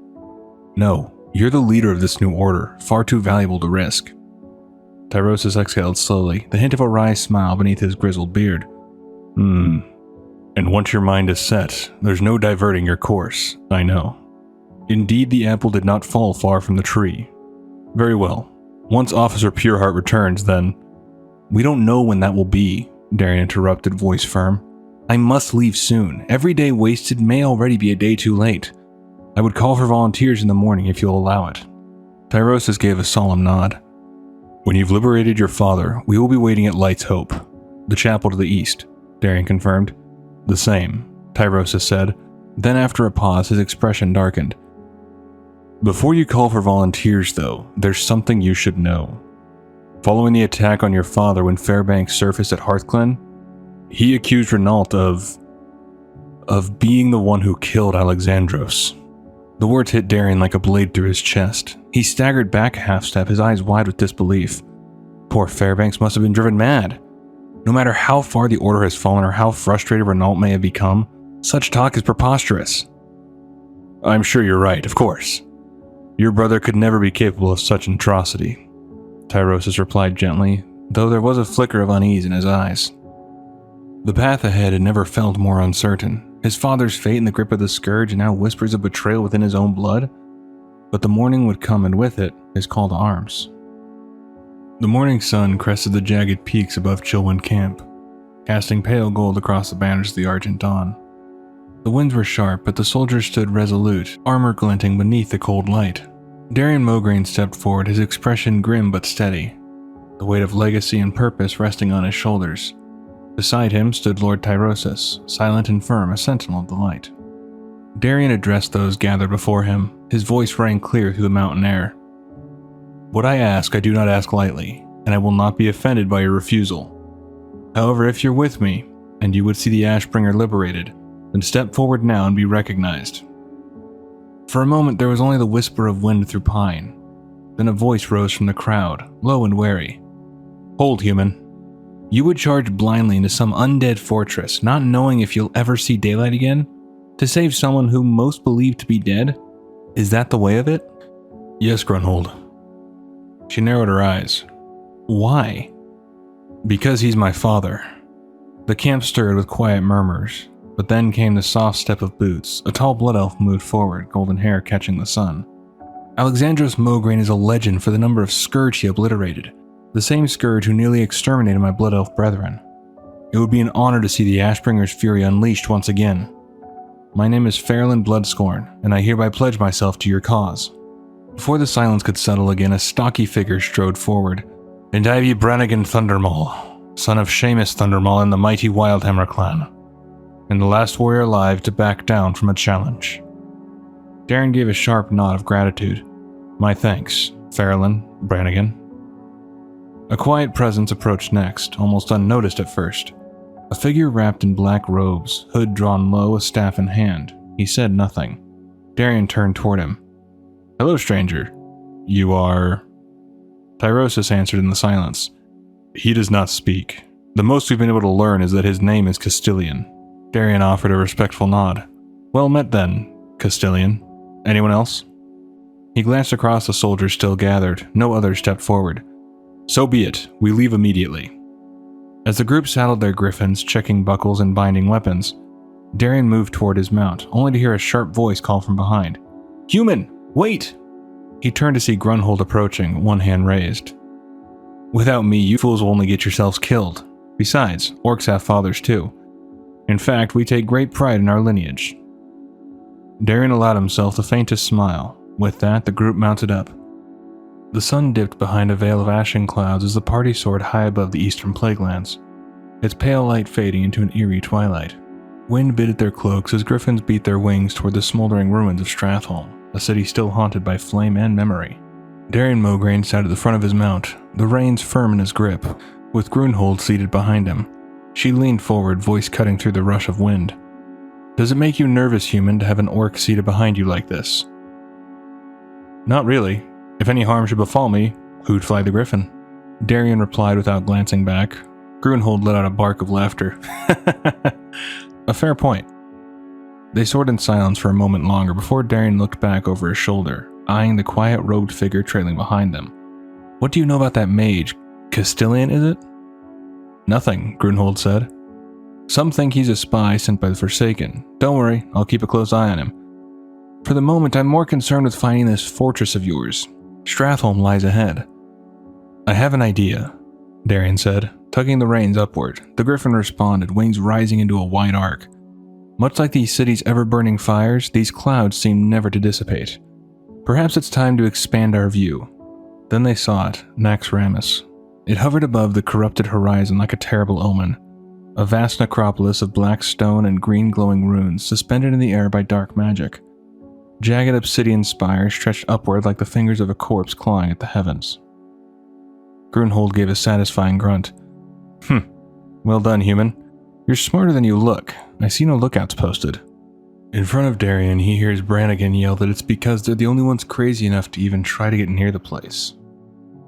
Their griffin circled the fortress's edge, and there, half shrouded by mist, they spotted narrow slats and vents carved into the outer shell. That's our way in, Darien said. One by one, their mounts touched down on the surface of the necropolis. The moment they dismounted, the beast shrieked and took off into the sky. Well, there go our rides. I sure hope Castilian will be able to teleport us away when the time comes, Brannigan says aloud as he steadies himself on the side of Naxxramas. They approached the vents cautiously. Darien peered inside. I'll go first. No, Grunhold interrupted. Best to let Castilian go first so he can light the way for them. The hooded mage said nothing but stepped forward. With a simple motion, his staff glowed dimly, casting ghostly light into the vent as he slipped inside. The stench hit them almost immediately, a fetid mix of decay, bile, and something older, fouler. One by one they crawled through the shaft, metal scraping against metal, until it widened into a chamber just large enough to stand in. Fairlin climbed out of the vent and froze. Did you hear that? Hush noises just outside the light of your staff, Castilian. I may as well be talking to a mana-worm. Grunhold was pulling Brannigan up into the chamber when Darien suddenly stiffened. From the dark tunnel behind him came a gurgling, rushing sound. He turned and saw it. A flood of green liquid was barreling toward him, roaring through the corridor like a tidal wave of death. There was no time to react, but thankfully Grunhold was able to bend down and yank him into the room just as the corrosive sludge roared past, splashing violently before disappearing into a chute beyond. Darien caught his breath. Around them, the chamber had fallen eerily silent. Then came the sound, skittering, scrambling all around them. Small, veined, pulsing with life. Webs draped across the walls, damp and clinging. The sound grew louder, frenzied, insistent. Castilian raised his staff and unleashed a flare of light. Spiders. Dozens of them, massive, bulbous creatures with gleaming mandibles, crawling from the darkness. And they were no longer alone. Shadows leapt across the walls with every pulse of Castilian's glowing staff. Behind them, chittering claws scraped across the stone. Spiders in pursuit, their grotesque limbs clattering ever closer. Castilian turned mid-stride and flung a burst of arcane flame into the tunnel.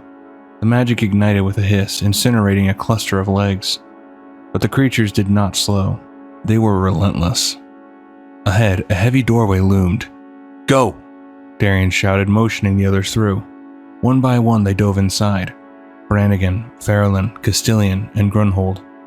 Until Darien himself reached the threshold. A massive fang caught between the door with a sickening crunch. With a final shove, the door sealed shut, crushing the fang between iron and stone. It snapped off, falling, twitching to the floor. Silence returned, but only for a moment. They had escaped the spiders, but the stifling air ahead promised no safety. The group pressed on down a narrow, lightless corridor. A film of dust and moisture coated the walls. Then came the voice, wet, low, and full of hunger. Tasty morsels. Which one shall I eat first? Castilian raised his staff, conjuring light once more. The corridor flooded with pale radiance, and before them stood a nightmare. A towering, terrifying fusion of insectoid bulk and undead corruption. An apex predator reshaped by necromancy into a war machine.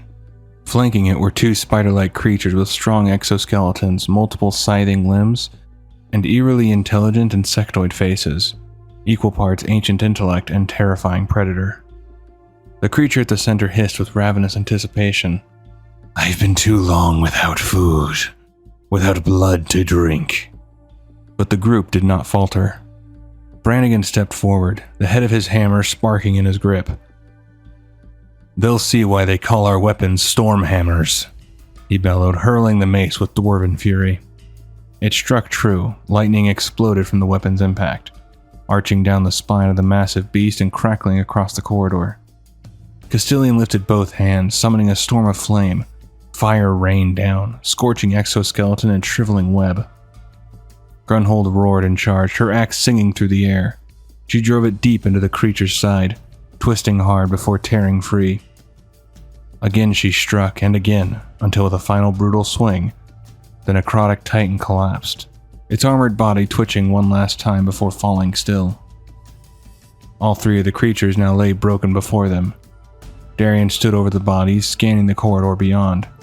The light from Castilian's staff flickered across the bloodied stone. "I suggest we get out while we can," Darien said. Then they heard it. Screams, echoing from deeper within the necropolis. Raw, human, and filled with terror. Darien turned, pointed with his sword and toward the sound.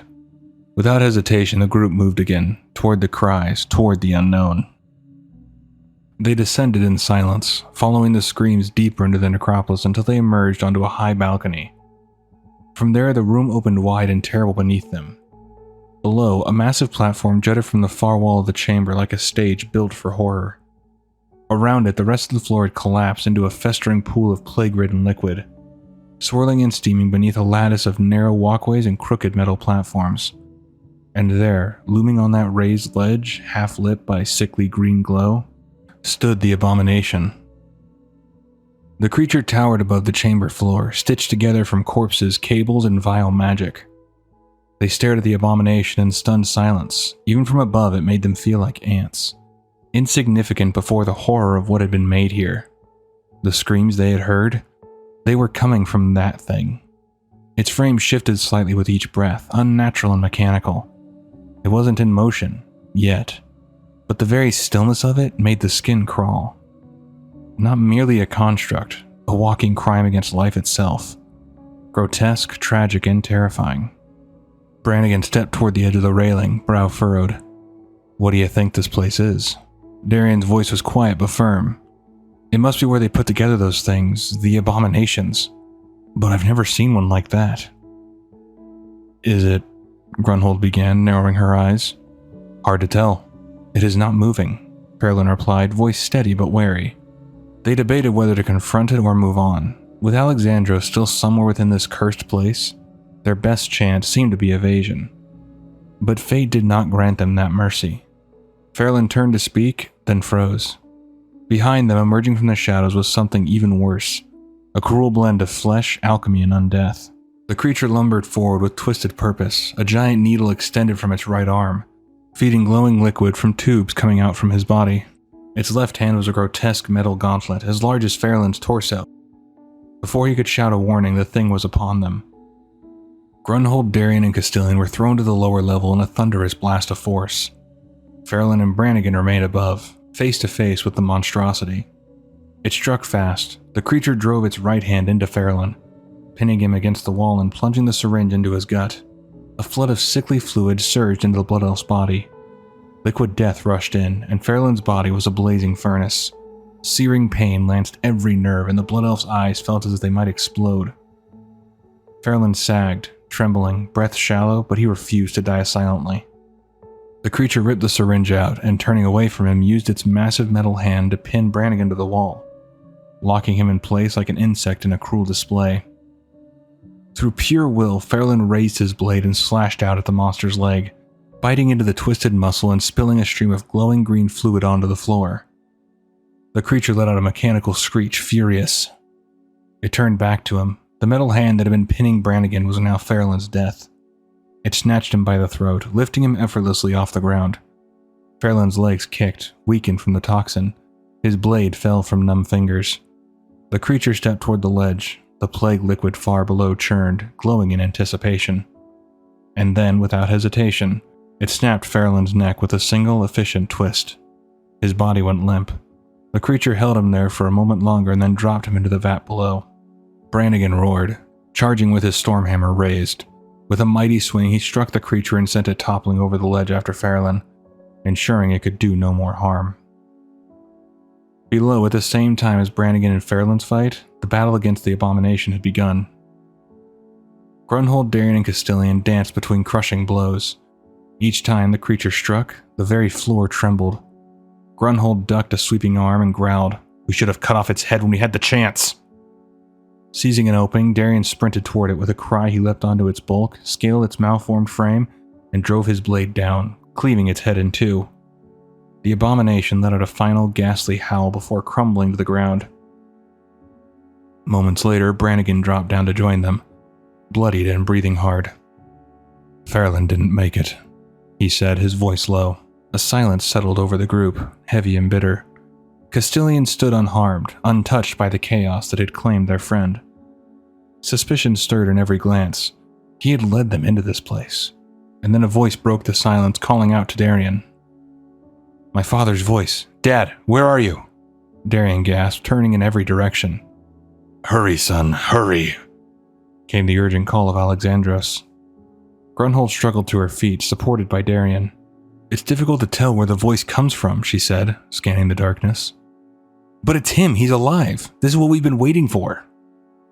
Darien turned to Castilian.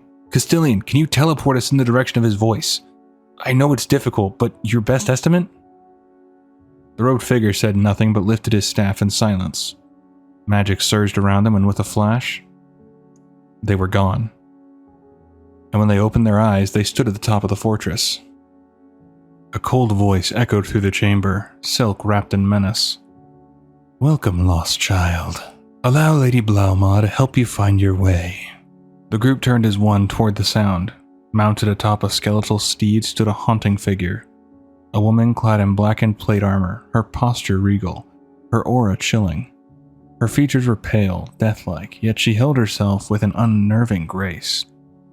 She was not life twisted by undeath. She was death itself, cloaked in nobility. Another rider emerged from the gloom, a man upright and sorrowful, astride a spectral charger. His armor bore the markings of a paladin, but there was no warmth in his gaze, only remorse. His voice trembled with conviction. "Leave, I beg you, while you still can." Then came the third, a dwarf in flame-etched armor of green and gold, grinning with chaotic glee as fire flicked along his weapon. "Stuff a stocking in it, Zelek," he barked. "You know I take no pleasure in this, Korthaz," the knight replied solemnly. But something was wrong. Castilian was gone. Grunhold scanned the shadows, snarling. "The roach led us into a trap and then scurried into the dark. I told you, human, not to be trusted." Darien helped her up, jaw clenched. Brannigan, mace ready, barked a laugh. "Who needs him? 3 on 3, them's fair odds in my book." But the odds had already shifted. The wall diagonal from them exploded in bone and flame. Another rider charged through the rubble. Skeletal horse blazing with unholy fire. In his hand, he held the Ashbringer. It was Alexandros Mograine. There was no time to process it, no time to ask how or why. They charged. Brannigan roared and launched himself at Zelek, trying to unseat the fallen paladin, but Korthaz was already moving, flame-wretched hammer swinging down in his wake. Darien froze, staring at the figure before him. "Dad, what did they do to you?" Alexandros struck, the Ashbringer slicing through the air. Darien barely dodged, keeping his eyes on his father. "What are you doing? It's me! Open your eyes! It's me!" But Alexandros gave no sign of recognition. Blaumah closed in, but before she could finish her strike, an axe spun through the air and embedded itself in her head. She collapsed with a clatter of armor and bone. "One less threat, human! Where's that father of yours?" Grunhold called. She got her answer too soon. A blade drove through her back, lifting her from the ground and pinning her down in place. "Look no further, Greenskin." And just like that, she was gone. Brannigan and Korthaz clashed, neither able to gain ground. Steel rang against flame, and both combatants gave as good as they took. Darien's voice cracked as he pleaded. "Dad, why are you doing this? This isn't you! You're a vessel of the light." Alexandros raised the corrupted blade, eyes dim with shadow. Light, dark, 2 sides of the same coin. I was righteous once, but now, boy, that worm has turned. This is insane. You have to wake up. Don't do this. It's me. Can't you see that? It's your son. Darien cried, parrying the Ashbringer's burning edge. I am no longer what I once was. I am the shadow now. I am the void. Darien held the blade back with all his strength, his voice hoarse. Come to your senses. I'm here to help you. Help? Why? Alexandros growled. Because I love you. Alexandros hesitated just for a moment, then pushed harder. Love is a fairy tale. I feel nothing. He shoved Darien back, advancing again. Far off, Brannigan rallied, knocking Korthas toward the edge. Hang on, Darien, hang on. I'll be there with you as soon as I... Before he could finish, a strike from Zelek sent Brannigan sprawling. Forgive me, brother, this is not my choice, but you must die. The Master commands it. The dwarf fell to his death. Alexandros stepped forward, blade ready, eyes locked on his son. You should have died a long time ago. In the stream outside our house. I'm going to finish what fate started the day you were born. And when Master Kel'Thuzad returns, he will feast on your... A pulse of frost erupted. Alexandros was encased in ice. Castilian! Darien gasped, seeing the mage emerge behind his father. But the relief was short-lived. Korthas appeared from behind and brought a skeletal fist down on Castilian's head. That'll do with the parlor tricks, magic man. Darien reached for his sword, eyes darting between Korthas and his frozen father. Then the ice cracked, freed by the flame wielder's power. Alexandros stepped forward once more. Now you will serve the Master for eternity. Darien's instincts took over. As the corrupted Ashbringer rose, Darien struck first. He drove his blade into his father's neck, blood welled as the weapon clattered from Alexandros' grasp. He fell to his knees. No. Darien whispered, catching him, trying to hold him, as if he could hold back what had just happened. Korthas charged, but Darien would not fall. With a cry, he snatched up the Ashbringer and brought it down in a brilliant arc, cleaving the dwarf in two. The room fell quiet. Darien knelt beside his father's body, the blade glowing faintly. Too late. I was too late. Nearby, Zelek stood trembling. When will it be over? When will I be released? How many more must I kill? Another voice, familiar, rang out. Run! Darien looked at the Ashbringer in shock. Dad? But how? Doorway, behind you, now! Darien didn't hesitate. He grabbed the Ashbringer and sprinted toward the path his father's spirit had shown him. His despair twisted into something new. Hope. Hope that his father's soul had not been lost. Hope that Alexandros Mograine could yet be saved.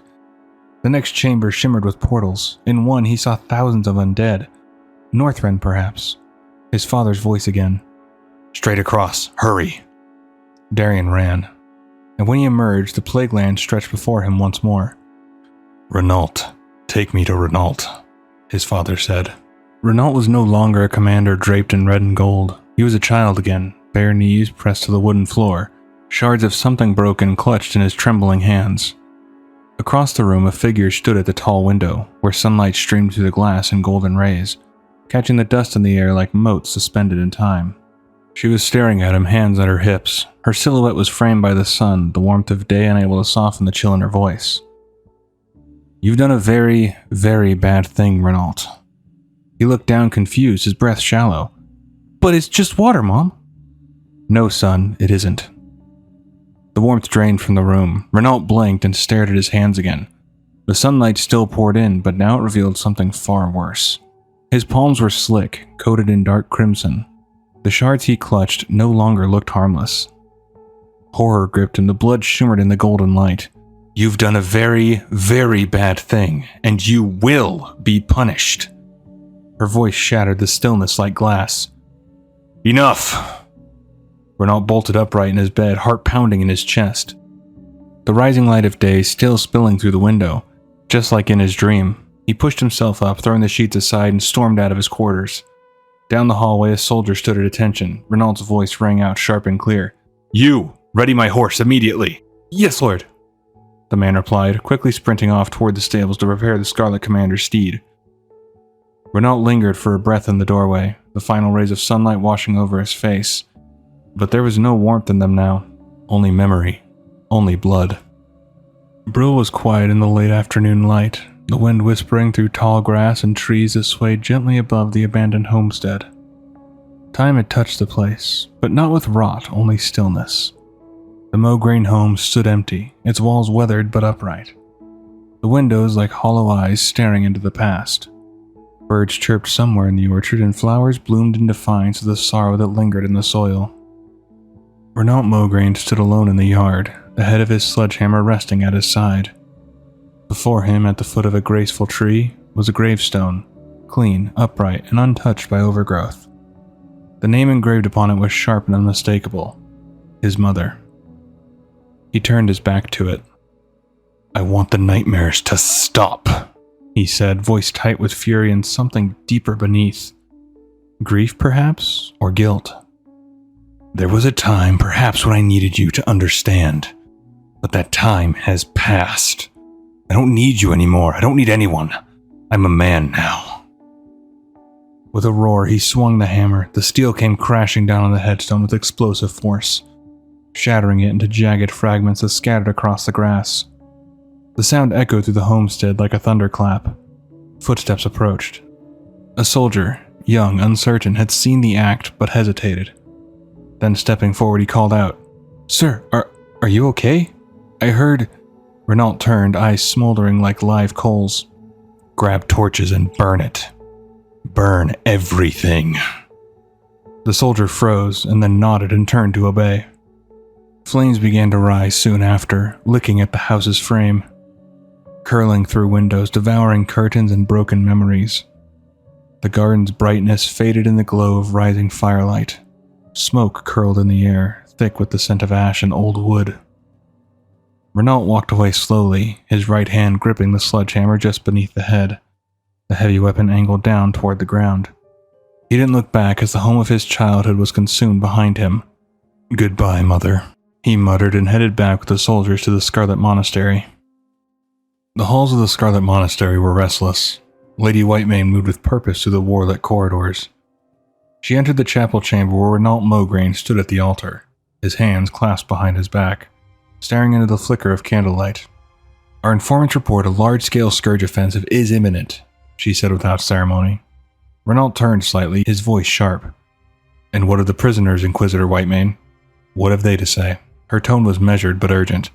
"Information extracted from them corroborates the informant's claims. They agree on the target as well, Hearthglen." Renault's jaw clenched at the name. "The Forsaken are not an immediate threat. Round up a squad of our best soldiers, milady, and speed your way to Hearthglen." He turned and began to walk away. "It will be done, lord," she replied, already moving to carry out his order. High above the monastery, hidden beneath the shadow of the hills, Darien Mograine watched.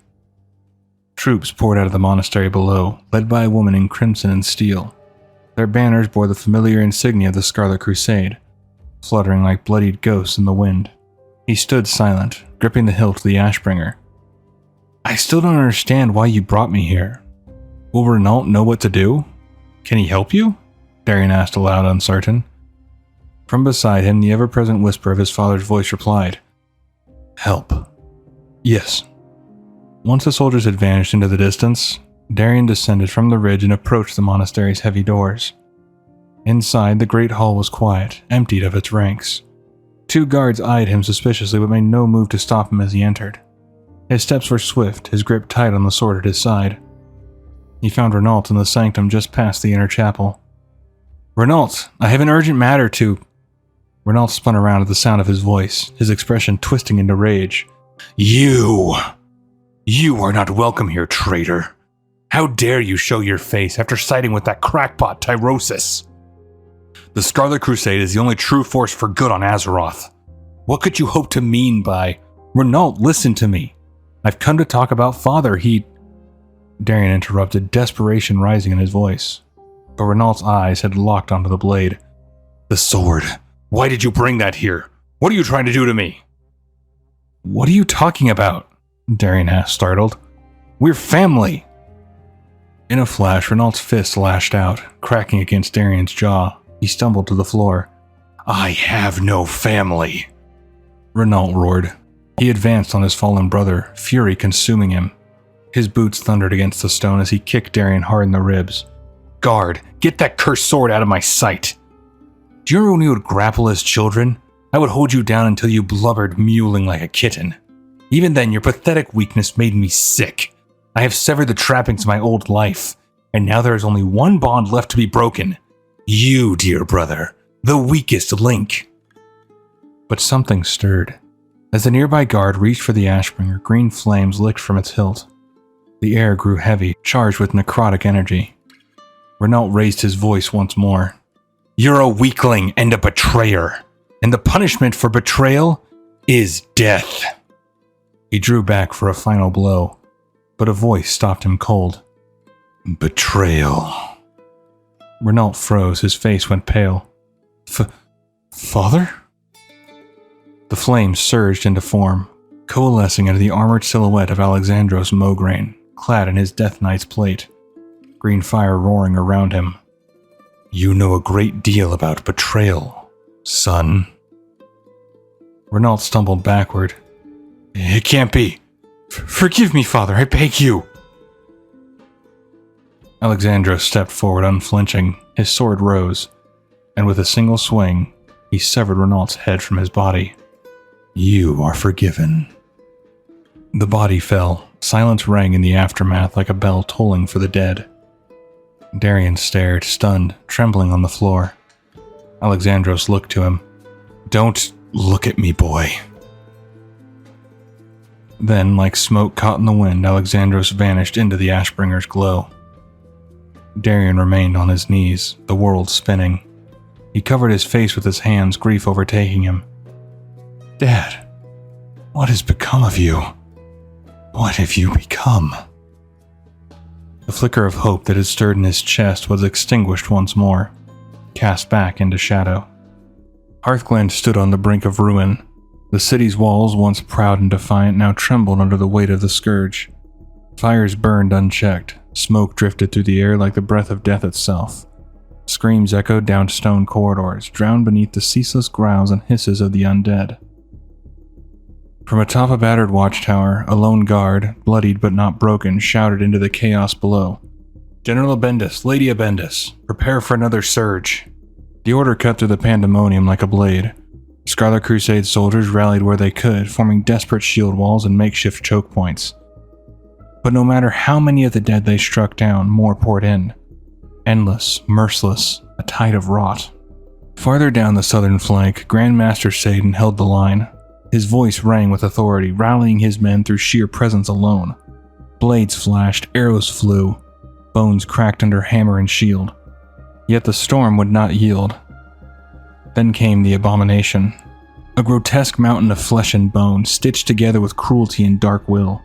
It surged forward with terrifying speed, smashing through the Crusade's defenses like parchment. Satan turned just in time to catch the brunt of its charge. His body launched through the air, crashing violently into the side of an old barn. Wood splintered, dust rose, silence followed. But the Grand Crusader was not alarmed. Half buried in debris, he slowly pushed himself to one knee.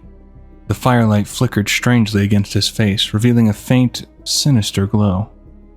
His right eye shimmered, purple, unnatural, burning with restrained power. As the abomination lumbered forward, uncertain but driven, Satan's voice emerged. Deeper now, colder. "Come closer, you witless oaf, and bear witness to the shedding of this pathetic mortal husk. Fleeting are the moments these days in which I may truly be myself." His form began to shift. What had once been man unraveled, coils of flesh giving way to shadow, armor falling like the shell of a discarded disguise. His hand reached out, graceful and inhuman, resting beneath the abomination's chin. The creature faltered, confusion, then fear. "That I may rend flesh, shed blood, and shiver bone. Not as the fallible mortal Dothrahand, but as the undaunted and redoubtable Nathrazim Balnazar, cheater of death, master of mortal pawns and bane of you rotting dead. And in that instant, the truth was made flesh. Balnazzar, dreadlord of the Burning Legion, stood revealed. With a roar and a surge of terrible strength, he seized the massive construct by the throat, lifting it from the ground as though it weighed nothing. A flash of motion, and then the earth shook. The abomination slammed into the dirt with enough force to shatter stone, its twisted life snuffed out in an instant. The fight was over, yet Balnazzar staggered slightly. The damage from the initial blow lingered beneath the illusion of strength. He turned from the corpse, tendrils of smoke rising from his wounds, the battlefield still howling for blood. The battle had reached a fevered pitch. Within the battered courtyard of the bastion, Brigida Bendis turned toward the mages stationed above her on a tower, her voice cutting through the chaos like a blade. "Asilian, Doan, can you do anything to hold them back?" "We're doing everything we can," came the reply, sharp, strained, and nearly drowned out by the sound of clashing steel and crumbling stone. The Scourge had breached the outer defenses. Now, like a flood loosed from a shattered dam, they poured over the walls with no end in sight. Her blade slick with gore, her mind already calculating their next fallback point. She didn't see the shadow moving behind her, swift, silent, death given form. But her father did. General Bendis' voice rang out, not in command, but in desperation. "Bridget!" he shouted, already moving before the words left his mouth. He surged forward, closing the distance in a heartbeat. There was no time. The undead blade found its mark. It plunged deep into the general's chest, just as he shoved his daughter aside. The breath left him in a ragged gasp as blood bloomed through the armor. "No!" Bridget caught him as he fell, her voice a raw edge of panic. Talon raced toward them, cutting down the Scourge assailant with a cry of fury. But it was too late. The damage had been done. The general's grip weakened in his daughter's hands. His eyes, once burning with command, began to dim. Blood stained her gauntlets as she held him, helpless to stop the life ebbing from his body. In the heart of a crumbling bastion, surrounded by the dead and the dying, Brigida Bendis lost her father, not to age nor illness, but to the very darkness they had sworn to eradicate. Time was running out. The Scourge had breached Hearthglen's outer walls, and the defenders were spread thin, barely managing to hold the line amid the chaos. Every second mattered now, every decision, every spell, every swing of a blade. High above the battlefield, Asilian stood amidst a swirl of screams and steel, his gaze darting toward Doan, who remained still amidst the storm. Frustration boiled over. "Come to your senses and join the fight, for pity's sake!" But Doan merely adjusted his grip on his staff and smirked, unbothered by the chaos around him. "Patience, Asilian. Experience has taught me to conserve my energy for when it is needed most. It is no small feat, after all, to call forth a blizzard from cloudless skies." As he finished the words, the temperature dropped in an instant. Frost crackled in the air, then a surge of icy power tore through the battlefield. Wind came from nowhere, snow and shards of ice blanketed the street. Undead shrieked and vanished beneath collapsing stone. Dagger-like chunks of hail hammered down from above, piercing rotted flesh, while others were frozen solid mid-lunge, locked forever in their final motion. Elsewhere in the city, the cold was not what haunted the living. A lone Scarlet soldier, battered and breathless, stumbled into a quiet courtyard, only to pause, sensing something behind him. A violet mist curled through the air like smoke from a cursed altar. He turned. Grand Crusader Satan stood there, barely upright, his armor bloodied, one arm clutched against his ribs. "Can you heal?" the soldier asked, hesitant but helpful. Satan tilted his head and gave a slow, sly smile. "Yes, I can. One way or another." Before the soldier could speak, the dreadlord's hand rose, energy surged, dark, hungry, and the man gasped as his life was pulled from his body.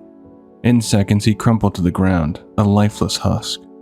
Satan stood tall once more, his wounds closing, strength renewed. To the north, horns rang out as a brilliant light streaked across the battlefield. Troops raised their eyes to see High Inquisitor Whitemane striding forward at the head of a fresh wave of Scarlet reinforcements. With radiant fury she advanced, planting her staff into the earth. "It seems we arrived none too soon. Let this be a lesson to all Scourge. The Scarlet Crusade will not be taken easily." A shockwave of holy energy surged from her, shattering bone, searing rot, and cleansing the path ahead. The Scourge writhed and burned beneath the divine onslaught, clearing the way for the remaining defenders to regroup. As the smoke began to settle, the surviving soldiers gathered, looking to Whitemane for direction, until a familiar shape emerged from the haze. Grand Crusader Satan, untouched, stepped forward. "You expected otherwise?" he asked, eyes gleaming. "Well, no, a soldier began, but Satan cut him off coldly. "Tell High General Abendis I want an immediate assessment of casualties." At that moment, Talon came sprinting into view, breathless and grim. The words he carried struck harder than any blade. General Abendis had fallen. Across the courtyard, Bridget knelt beside her father's still form, refusing to accept what her heart already knew. Her fingers clutched his armor, bloodied and cooling. "Stupid old man. Stupid, stupid old man. Get up. Get up. Get up." No matter how many times she said it, no matter how many tears fell into the dust, he would not rise. The sky was awash in molten gold and fading crimson as the sun dipped between two distant mountain peaks. Darien Mograine sat upon a high grassy hill, the wind gently tugging at his cloak, his gaze locked on the horizon. Beside him sat Fairbanks, his expression calm, content. Together they watched the days end in silence, two weary souls resting between the past and whatever future might remain. "It's beautiful, isn't it, Fairbanks?" Darien said quietly, his voice barely above the breeze. "It is indeed, Master Darien. Even I can't complain about a view like that." Darien exhaled slowly, his eyes reflecting the fading light. "I only wish Dad were here to see it. He loved sunsets. I would watch him sometimes when I was very young, watch him as he stared out the window. He would say that in those moments he felt at one with the light. But the light never spoke to me as it did to him. To me it always felt distant, just outside my grasp." Fairbanks turned slightly, offering a soft smile. "The light touches each of us in its own way." Darien nodded absently, but shadows clung to his expression. "Dad said we all have a purpose. I have no idea what my purpose is. I've bungled everything. I should have listened to Maxwell when he told me what you said about Renault. I shouldn't have taken the sword to the monastery. His voice cracked as his frustration surged. Fairbanks placed a steadying hand on his shoulder, his tone gentle but firm. "Beware of regret, Darien. It's a plague all its own. There are too many things you couldn't have known." Darien dropped his gaze, plucking a small flower from the grass. He turned it slowly between his fingers, then looked at Fairbanks with quiet resolve. "I won't give up on him, Fairbanks. I'll see to it that his soul be redeemed." "That's the spirit," Fairbanks replied warmly. The sun dipped lower now, casting long shadows across the hill. Darien's brow furrowed, a flicker of unease crossing his face as he stared at the dying light. "Tell me something. In all honesty, this is a dream, isn't it? You're dead." As he spoke, the flower in his hand crumbled to dust, its petals falling away like ash. Fairbanks grinned knowingly. "Yes. What's left of my mortal shell rots even now in the Scarlet Monastery." Darien's heart tightened. "So what is this? Why are you here?" "The light touches each of us, in its own way. You said that." Fairbanks nodded, then spoke with sudden clarity. "Seek out Tyrian Fordring, in exile, where the Thondoro River flows into the plaguelands." "For what purpose?" Darien asked, the weight of destiny creeping into his voice. "Stay your course, Master Darien. I must take my leave, before it grows dark." "No, wait!" Darien reached toward him, but the world around him was already fading. And then he awoke. The dream shattered like glass, replaced by the cold stillness of a ruined house deep in the eastern plaguelands. Dust hung in the air, light filtered through broken beams overhead. Beside him, resting on the floor, lay the Ashbringer. Its weight and what it represented had never felt heavier. "A dream after all, or perhaps a message," he muttered, rising to his feet amidst the dust and debris of the ruined house. His eyes fell on the Ashbringer lying beside him. He reached down, fingers closing around the hilt. One way to find out. He lifted the blade, its familiar weight grounding him. "What say you, Dad?" he asked aloud into the silence. No answer. "So now it's the silent treatment. You don't want to materialize and lop off my head?" He gave a dry, bitter smile. "So be it." We ride for Thondoro River before the Scarlet Crusade comes to reclaim its stolen horse." With that, he stepped into the cold gray light of the eastern plaguelands, setting off on his lone pilgrimage toward the man the dream had named. Time passed beneath dead trees and beside rivers thick with decay. But eventually, Darien found what he was searching for. A clearing tucked between cliffs and forest, where the sound of falling water echoed in the stillness. At the edge of the clearing stood a small, unassuming house nestled near a waterfall, its walls weathered by time and solitude. Darien stepped closer and called out, "Tyrion?" He waited, uncertain if the reclusive legend would even answer. He didn't have to wait long. A mace pressed cold and firm to his throat, and a voice growled beside him. "And what business might you have, boy?" Darien kept his hands visible, eyes slowly shifting toward the speaker. "Darien is the name. Darien Mograine, sir. I seek your aid." To his left, a grizzled man stepped into view, his presence as solid as stone, his long white hair and beard unmistakable. The battle-worn features of Tyrion Fordring betrayed a man long removed from the world, and wary of it. "Alexandros' youngest?" Tyrion's voice carried no welcome. "I have no help to offer you. Best be on your way." Darien's heart pounded, but he pressed on. "The light granted me a vision, and with it a suggestion that you would provide aid, or at the very least advice." Tyrion's expression hardened. "Then the light has misled you. I'm an exile, a pariah. My advice is that you turn away and seek your counsel elsewhere." But Darien wasn't ready to walk away. With a grin, he reached into his satchel and held out a small, red apple. "Fresh fruit, to be accompanied by roasted boar later. If you'll only hear me out." Tyrion eyed the fruit with clear skepticism, though the faintest twitch at the corner of his mouth betrayed something else. Curiosity? Perhaps even hunger. "Yes, well," he said dryly. "Despite the scarcity of untainted food here in the plaguelands, my loyalties will not be so easily purchased." Darien's tone shifted, urgency taking hold. "My father's soul is at stake," he pleaded. "You may be a pariah, an exile, but you may also be the only person left for me to turn to." That gave Tyrion pause. "Your father's soul, you say?" he echoed, raising an eyebrow. "Alexandros was an exemplar of purity. I can scarcely imagine his soul in peril. Still, I'll hear you out, for your father's sake. Come." The cabin was still, except for the low, steady crackle of the fire and the distant rush of the waterfall just beyond the clearing. Darien sat in a worn wooden chair, his back resting against the rear wall of the cabin. Beside him, Tyrion sat in another, angled slightly toward the center of the room. A small table sat between them, untouched, bearing only silence and the weight of all that had been said. Darien held the Ashbringer, his gauntlets gripped the hilts, the blade angled downward, its tip gently resting against the creaking floorboards between his boots. Once, it had radiated with the golden luminance of the light, a weapon of unshakable justice. But no more. That brilliance had long since faded, warped into a faint, sickly green glow that pulsed with corruption. The light's warmth had turned cold, twisted. Weapon felt heavier now, not just in steel, but in memory, guilt, and failure. Tyrion had listened to everything, the dream, the vision, the scourge, the soul. Now at last he spoke. "Your tale is disturbing, to say the least, if Alexandros' spirit and the sword are linked as you say. When I was judged, when I was stripped of my rank and my station, I feared that the light had abandoned me. But the light cares little for the judgment of men." He leaned forward, casting a wary glance at the glowing blade. Slowly, respectfully, Tyrion extended his hands.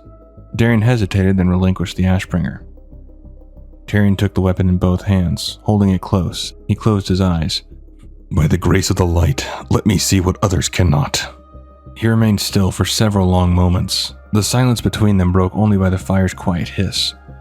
But no peace came to him, no revelation, only a tightening of his brow and a hardening of his jaw.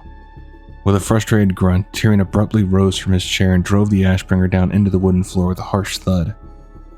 "The sword is corrupted, and there is a soul trapped within.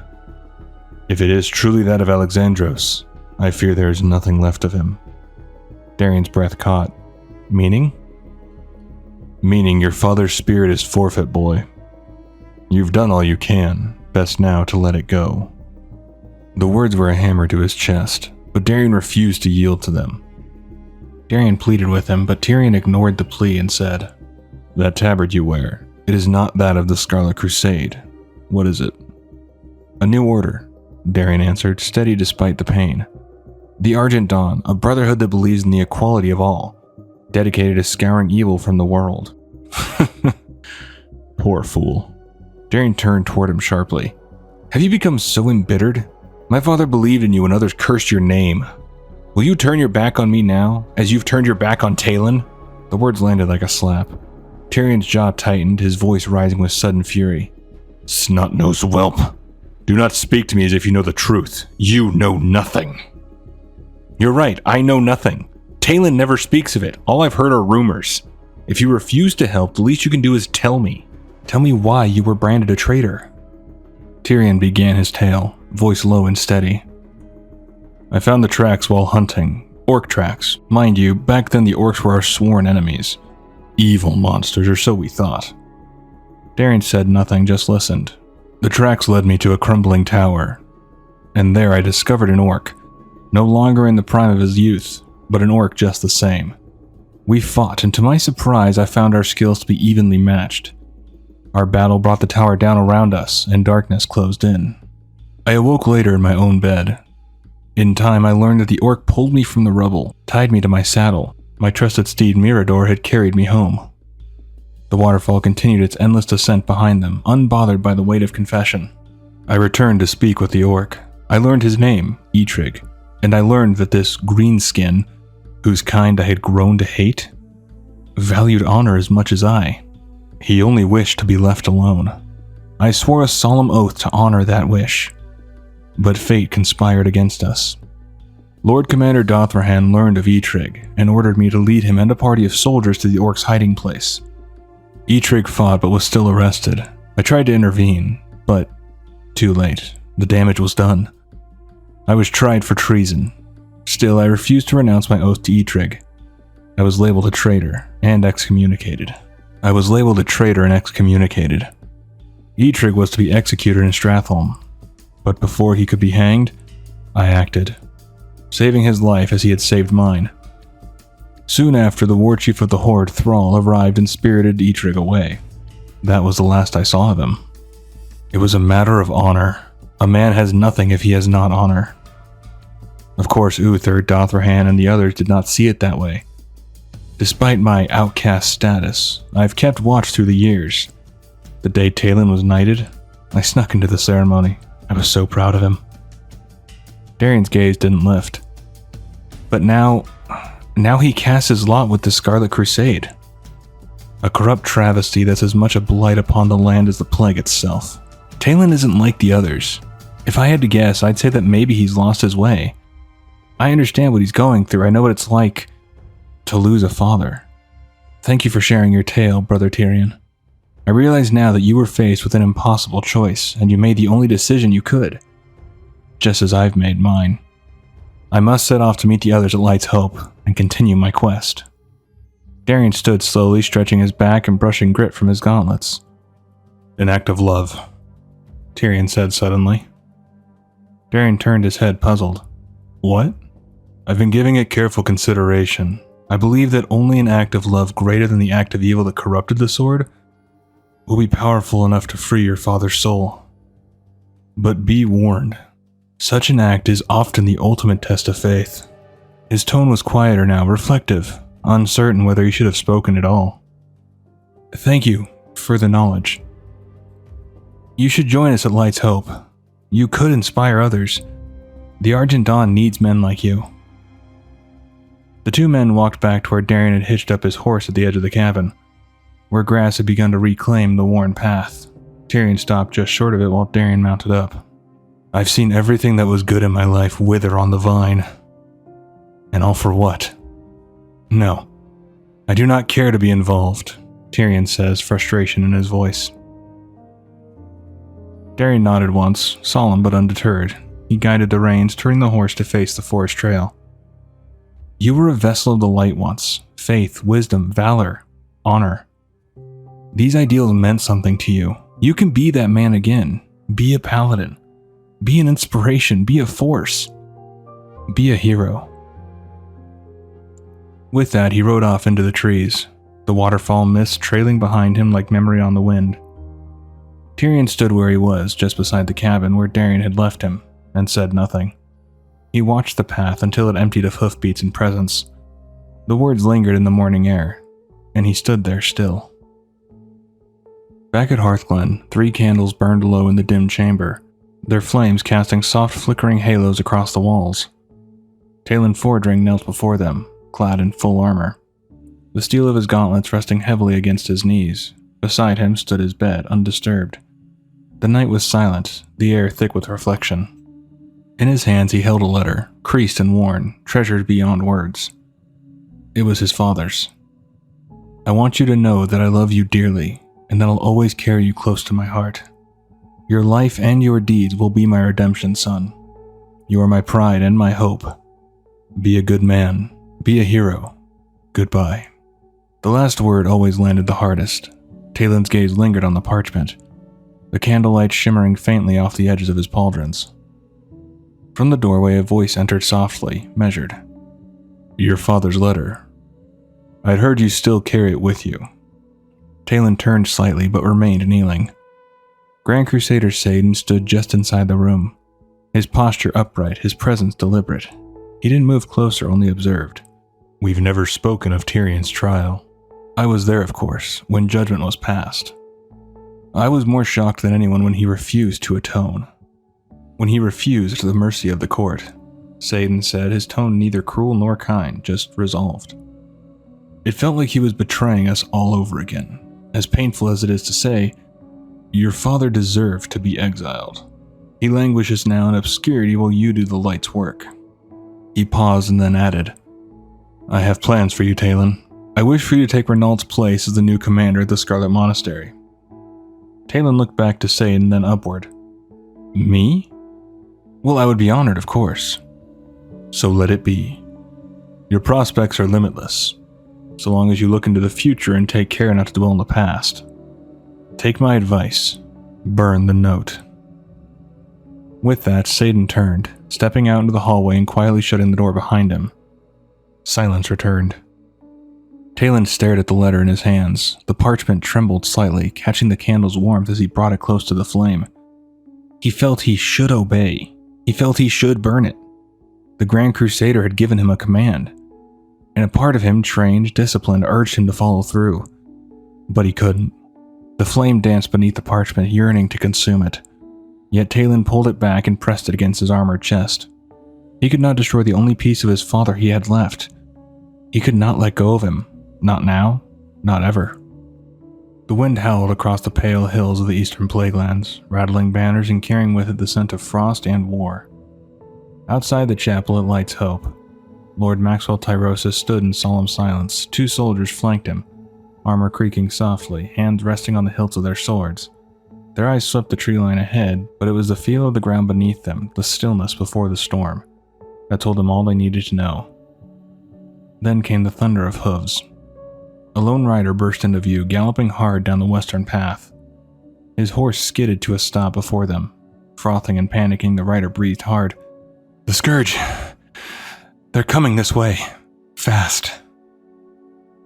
Maxwell stepped forward, his voice calm but firm. How many? The soldier's gaze faltered, staring somewhere far beyond. They were as blades of grass in a field. Silence fell over the group. Another soldier leaned in, lowering his voice to Tyrosus' ear. It's not too late for you and the others to save your skin, sir. There's still time to make tracks. Maxwell didn't blink, his eyes remained fixed westward. You've guarded the secret of Light's Hope well, Brother Briggs, but it appears to be a secret no longer. It's up to all of us now to protect what lies beneath. He stepped forward, voice rising like a battle banner catching the wind. Knights, soldiers, Templar, gather round. You've all been told what is at stake. Should any of you wish to depart, now is the time. He paused, scanning their faces, blood elves, humans, dwarves, night elves, even former enemies now standing shoulder to shoulder. Maxwell nodded, pride burning in his chest. No one? Stand with me then, brothers and sisters, and together, Horde, Alliance, Night Elf, Blood Elf, we shall win the day. For each of you possess that which our enemy does not. The fervently beating heart of a warrior. A resounding cheer rose up from the defenders, shaking the air like thunder. Then a familiar voice rang out above the clamor. You've prepared quite the welcome for me, Brother Maxwell. Maxwell turned, face lighting with joy. Darien, light be praised, you're safe. Darien approached on horseback, his armor dulled by war and dust, the Ashbringer slung across his back, its corrupted glow faint and sickly green. As he neared, he dismounted with a fluid motion. Maxwell stepped forward, his expression shifting. What of Alexandros? Is he... Dead. He's dead. His corrupted soul trapped now within the Ashbringer. Maxwell furrowed his brow, confused. Dead? Trapped? I'm not sure I fully understand. What of Grunhold and the others? I alone survived. It is my hope that they didn't die for nothing. That my father's soul may yet be redeemed. Maxwell's hand rested briefly on Darien's shoulder, firm, solemn. The two began walking toward the chapel, Maxwell taking the lead as Darien walked beside him, leading his horse by the reins. You've come to the right place, provided we can protect it from the Scourge. Even now they array themselves against us. Darien glanced toward the distant hills. But why? What does the Scourge want from some tiny chapel in the middle of nowhere? It's precisely the chapel's remote location that made it the perfect choice. For what? Darien asked. Maxwell nodded forward. Darien hitched his horse near the outer wall. Together they entered the chapel, quiet, candlelit, and heavy with a sacred weight. Behind the altar, Maxwell revealed a narrow stone staircase. Without hesitation, he led Darien down into the dark beneath Light's Hope. I was among a very select few chosen for a secret task. After Arthas killed his father, our beloved king, and the Scourge rampaged through Lordaeron and Capital City, it was decided that our honored dead must not be left behind, abandoned only to later bolster the ranks of the Lich King's army. Their boots echoed against cold stone as they reached the bottom. Maxwell lit a torch and touched it to a basement of accelerant. Flames leapt forward, racing down the long corridor, illuminating a vast underground chamber. A hall lined with towering arches stretched ahead, the floor flanked by stone coffins. And so we took the bodies out of the cemeteries and the catacombs. Bodies of warriors, priests, paladins, champions of battles long past. And we transported them here, to this small, out-of-the-way chapel, where we interned them once more in sacred ground, 1,000 of the bravest souls to walk the earth. Yet should they fall into the hands of the Scourge, they would be raised into the Lich King's service, Darien said. Yes, cogs in an unstoppable machine of destruction. Darien's voice grew firm. I see now why so many wait outside ready to fight. It'll be my honor to take my place among you. That night, Darien lay in the upper barracks. Visions churned in his mind, drowning in black water, sinking deeper and deeper into lightless depths. He reached for something, someone. Even in that void, he saw his father, drifting, fading, slipping beyond reach. Darien gasped awake, heart pounding. Morning came, cold and gray. Outside, soldiers stood at the ready, paladins in polished plate, warriors gripping spears, bows, and blades. The rising sun did little to cut through the fog. Then came the call from the outer perimeter. To arms! To arms! The hour is upon us! And the battle for Light's Hope was about to begin. They advanced without pause, an army of the dead, tireless and unrelenting, sweeping across the land like a pestilence. They required no sleep, no food, and they had no mercy. Only purpose. Each clattering footstep, each rattling groan, carried them relentlessly toward their long-sought prize. The land behind them withered into lifeless silence. Ahead stood the last sanctuary, and they would have it. Light's Hope Chapel shimmered on the horizon, but the undead drew near. Then, without warning, the battle truly began. The skies blackened with shrieking gargoyles, nightmare silhouettes that tore through the air like blades. From below, ranks of skeletal warriors surged forward, accompanied by their cruel masters, necromancers cloaked in decay, raising fallen Argent Dawn comrades to fight against their own. These once noble defenders, now hollowed and twisted, obeyed the will of the Lich King without hesitation. And yet, the Argent Dawn did not break. Faced with certain annihilation, they held their ground, men and women of every race and creed, driven not by power, but by conviction. They fought with fire in their eyes, with sorrow in their hearts, with purpose in every swing of sword and hammer. Even here, even now, in the darkest hours, they endured. Because in every true warrior's heart, there remains a spark, a light. Through the clash, a familiar figure rode into the fray atop a horse, the beast barreling forward with righteous fury. With a single mighty swing of his mace, he struck an abomination square in the face, slamming it into the earth in a thunderous crash. Darien turned at the sound and grinned. "Tyrion, looks like father was right about you after all." Far ahead, the enemy's voice pierced through the storm like a dagger. "Let the heralds of the damned proclaim our victory, for Kel'Thuzad stands before you now." But Darien pressed forward. He charged through the battlefield like a force of vengeance, the Ashbringer blazing in one hand and another sword in the other. Limbs flew from the undead as he cut them down, his strength undiminished, his will indomitable. Side by side with his fellow soldiers, he carved a path through the tide of death. Yet the voice came again, cruel and cold. "The Ashbringer alone is not powerful enough, boy. No weapon can stand long against the might of the Scourge. Even now your numbers dwindle, your soldiers tire. Your cause is all but lost. What purpose is there to your pathetic existence but to succumb to the Master? Where is this light now that you believe in with such blind devotion?" Darien stopped. Undead surrounded him, an endless wall of decay. The clamor of battle raged, but within, a silence settled. His grip tightened. "That's it. That's why the light never reached me the way it did my father. I didn't believe enough. The light led me out of the darkness once. Perhaps it can do so again. It may be our only chance." He stared at the Ashbringer, then, without hesitation, he turned its point inward, toward his own chest. The ultimate test of faith. An act of love. From a distance, Tyrion Fordring caught the sight of what Darien was doing. His eyes went wide with horror. "Darien!" Darien's voice trembled, tears streaming down his cheeks. "This is my purpose, then. So be it. My soul for yours. I love you, Dad."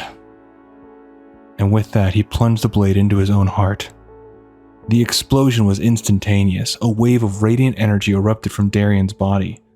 Blinding in its brilliance, it engulfed the battlefield in a holy tempest, hurling back the undead, lighting the field like a sunrise cutting through years of darkness. From a distance, a paladin gasped. "What is this, Tyrosus? What's happening?" Maxwell's eyes were locked on the pillar of light. "It's a reckoning, Officer Pureheart. The reckoning of 1,000 vengeful souls."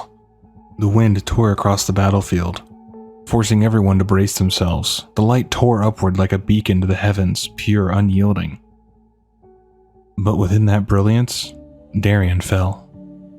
Once again he was adrift, drowning in black water, sinking deeply into a murky, breathless void.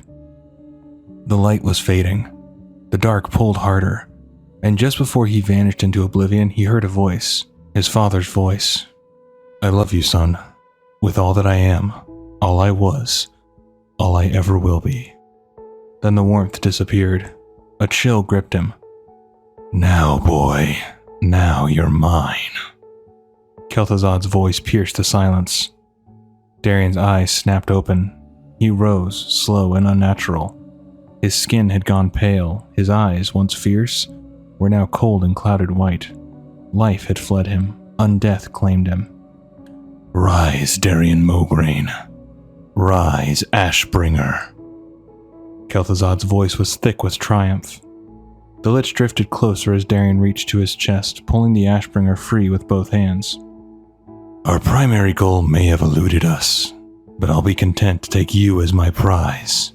Kel'Thuzad circled the fallen hero like a shadow. "The Scourge can always return to Light's hope. Now tell me, boy, who do you love?" Darien's lips parted, but they held no warmth, no soul. "No one," he said coldly.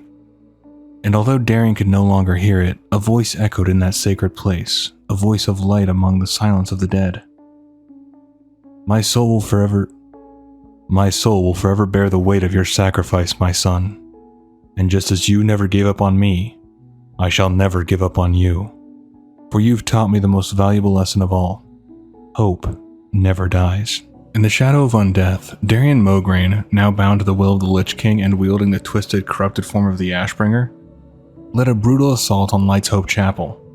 Flanked by the Death Knights of Acheris and bolstered by the Scourge, Darien brought ruin to the very place once sanctified by the light. But the chapel stood defiant. Reinforcements arrived in the form of Tyrion Fordring and the valiant Knights of the Silver Hand, turning the tide of the battle and halting Darien's grim crusade. Light. This place. No hope. Have you learned nothing, boy? You have become all that your father fought against. Like that coward Arthas, you allowed yourself to be consumed by the darkness, the hate, feeding upon the misery of those you tortured and killed. Your master knows what lies beneath the chapel. It is why he dares not show his face. He sent you and your Death Knights to meet their doom, Darien. What you are feeling right now is the anguish of 1,000 lost souls. Souls that you and your master brought here. The light will tear you apart, Darien. Save your breath, old man. It might be the last you ever draw. My son. Father! My dear, beautiful boy. What? Father, is... you have returned.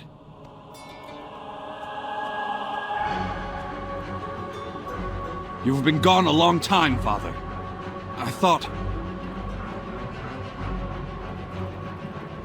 Nothing could have kept me away from here, Darien. Not from my home and family. Father, I wish to join you in the war against the undead. I want to fight. I can sit idle no longer. Darien Mograine, you are barely of age to hold a sword, let alone battle the undead hordes of Lordaeron. I could not bear losing you. Even the thought... If I die, Father, I would rather it be on my feet, standing in defiance against the undead legions. If I die, let me die with you! My son, there will come a day when you will command the Ashbringer, and with it, mete out justice across this land.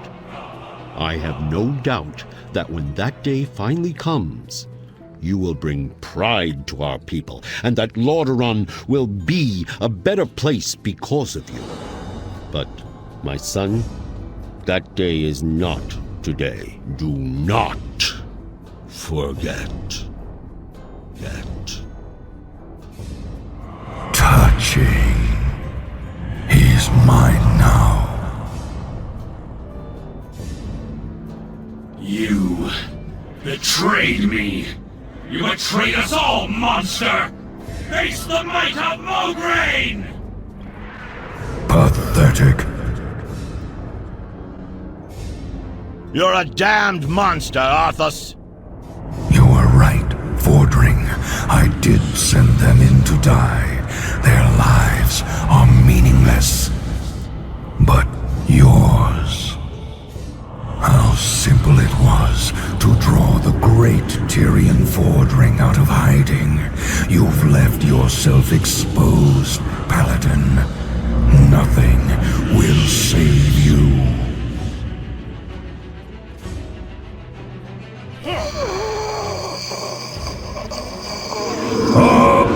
Apocalypse! That day is not today. Tyrion!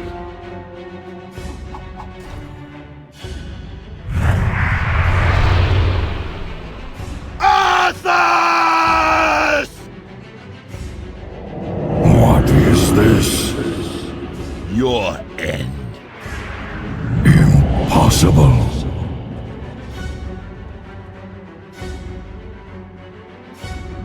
This is not over. When next we meet, it won't be on holy ground, Paladin. We have all been witness to a terrible tragedy. The blood of good men has been shed upon this soil. Honorable knights, slain defending their lives, our lives. And while such things can never be forgotten, we must remain vigilant in our cause. The Lich King must answer for what he has done, and must not be allowed to cause further destruction in our world. I make a promise to you now, brothers and sisters. The Lich King will be defeated. On this day, I call for a union. The Argent Dawn and the Order of the Silver Hand will come together as one. We will succeed where so many before us have failed. We will take the fight to Arthas, and we will tear down the walls of Icecrown. The Argent Crusade comes for you, Arthas! So too do the Knights of the Elven Blade. Although our kind has no place in your world, we will fight to bring an end to the Lich King. This I vow.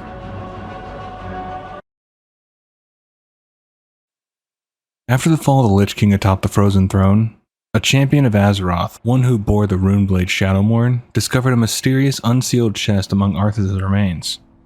Inside was a soul shard, and within it the essence of Alexandros lingered. Returned to Darien, the shard stirred, and for one final time Alexandros appeared. He offered his son heartfelt thanks for breaking the chain of damnation.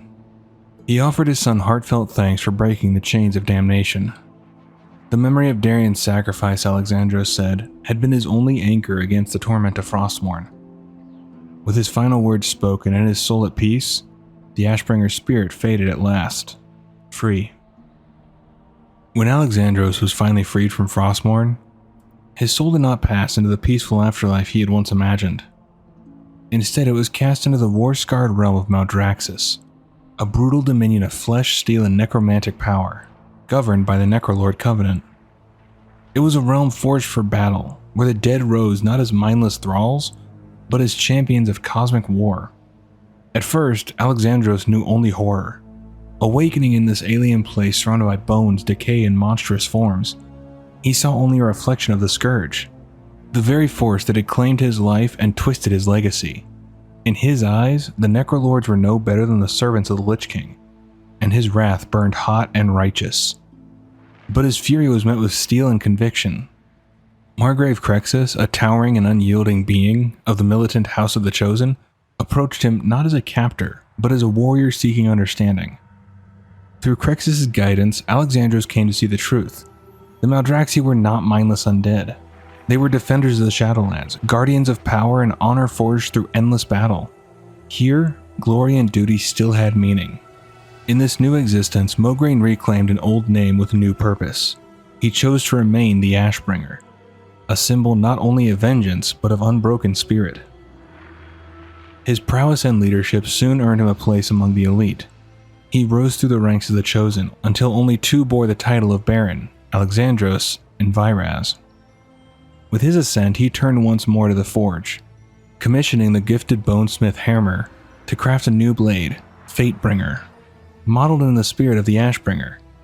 The forging was no small task. Mograine fought and bled for the rare materials required, including a skull of mysterious, possibly unholy origin, its past unknown but its power undeniable. But not all in Maldraxxus fought with honor. Vyraz, who had once fought beside him, harbored treacherous ambitions. Secretly allied with the corrupt House of Construct and the dark sorceries of the House of Rituals. Vyraz betrayed his brother in arms. Mograine was cast into the Maw, a nightmarish prison of endless torment, a place from which none were meant to return. In his absence, the mantle of Baron was passed to Draka, who would continue to fight in Mograine's stead. But even in the Maw, the will of the Ashbringer did not flicker out. For Alexandros Mograine was forged in both light and death, and even death itself had not heard the last of him. After the fall of Baron Crexus, Maldraxxus teetered on the edge of collapse.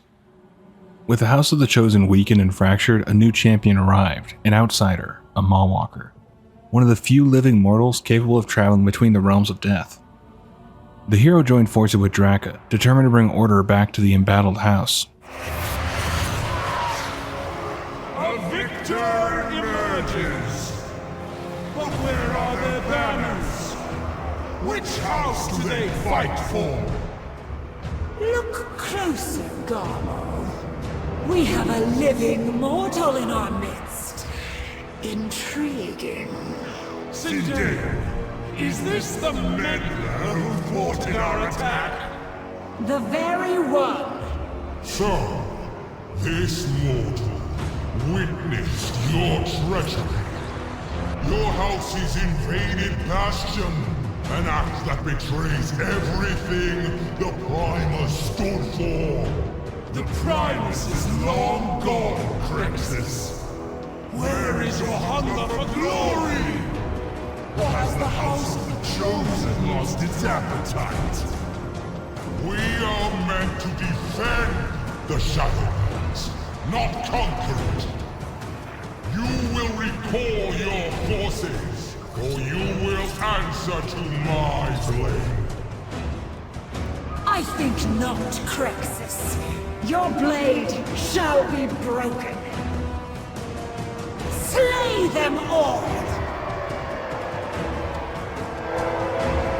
Chosen! To arms!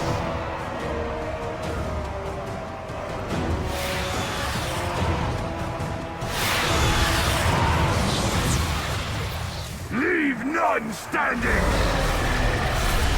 Outsider! Hold on. We are getting out of here. I am Baroness Draka. The House of the Chosen stands with you. Come. Margrave Crexus awaits us. First you bring war. Now a blade of the Primus. Your legend grows, mortal. Begin your report. Emperor the Primus embodied the 5 traits of the ideal Maldraxxus soldier. The ambition to rise above one's foes and the might to crush them. The insight to discern their plans and the guile to outwit them. The relentless pursuit of victory, even in the face of inevitable defeat. 5 traits, 5 runes upon the blade. The same runes etched onto the seat of the Primus.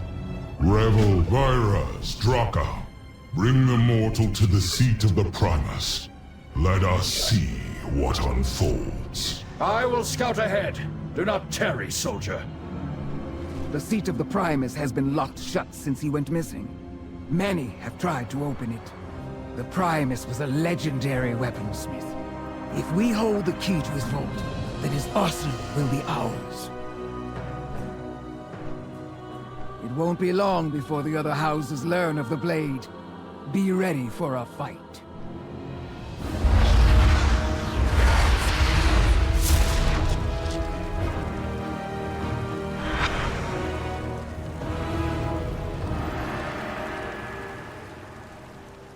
Crexus was right. We hold the key to the seat of the Primus. It will do us no good if our house falls in battle first. We must not lose focus on the war. Always ready for battle. Report to the spearhead, recruit. We have a battle to win. But as Draka and the Mawwalker turned their focus outward, battling threats beyond the walls, Vyras, the remaining Baron of the Chosen, acted. In secret, he allied with the grotesque House of Constructs, and together they struck down Margrave Crexus. When Draka and the hero returned, Vyras offered lies in place of truth, blaming the Constructs alone for the murder. The Constructs retaliated. There were too many. They destroyed the necropolis. Crexus. Outsider! With me! Now! Without Crexus, victory is out of reach. We must open the seat of the Primus. And what if that hall stands empty? No. The seat is a fool's errand. We are chosen. We rely on strength of arms. We must gather our mightiest soldiers, even our missing Baron. To deflect suspicion and rid himself of further threat, He gave the Mawwalker a dangerous task, to travel into the Maw itself and retrieve Alexandros Mograine. In truth, Vyraz did not expect the hero to return. The Maw was a realm of torment and oblivion, no place for mortal flesh. But the Mawwalker pressed forward. Early into the journey, the hero encountered a familiar soul, Darien Mograine, who had been taken during a failed assault on the realm. Freed from his chains, Darien joined the quest without hesitation. My thanks, champion. Now that I am free, I should soon regain my strength. How long have I been trapped in the Maw? A day? An eternity? Careful. The jailer's eyes are everywhere. Guided by the elusive broker Venari, the two carved their way deeper into Perdition Hold. Ah, I was curious what the Moorsworn were searching for.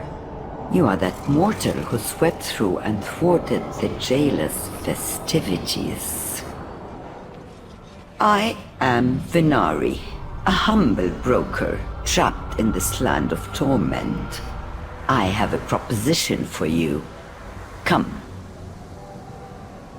Why would you aid us, broker? Your presence here draws attention. The sort of attention that's bad for my business dealings. No offense, of course. I do not wish to draw attention with a fight. How long have you been trapped here? Longer than you have, mortal. That is all you need to know. There, among the shadows and screams, they found him. Baron Alexandros Mograine, broken but not defeated. This must be your missing Baron. Who is there? Must warn the Margrave. I know that voice. Can it be? The Baron is my father? Darien, after all this time. He had come to the Shadowlands with purpose, with duty, but not with the hope of reunion. The possibility of finding his father's soul had never crossed his mind, and yet, there he was. With Venari's aid, Alexandros was freed. Together they escaped the Maw and returned to Oribos, where Alexandros revealed the truth. Straka, we must return to Maldraxxus at once. Margrave Crexus is... Our Margrave has been slain, Ashbringer. The Chosen need your blade, now more than ever. No. Then my warning comes too late. We have been betrayed by one of our own. It was Vyraz who had me trapped within the Maw. There can be no doubt that it was his hand that struck down our Margrave. Darien had to return to Azeroth to inform his allies of what they had found, and Draka, Alexandros, and the Mawwalker went to confront Vyraz. Before everyone departed Oribos, father and son shared a quiet moment. Darien looked his father in the eye and said that he would stand by his side again, when the time was right. Alexandros placed a hand on his son's shoulder and promised they would speak again.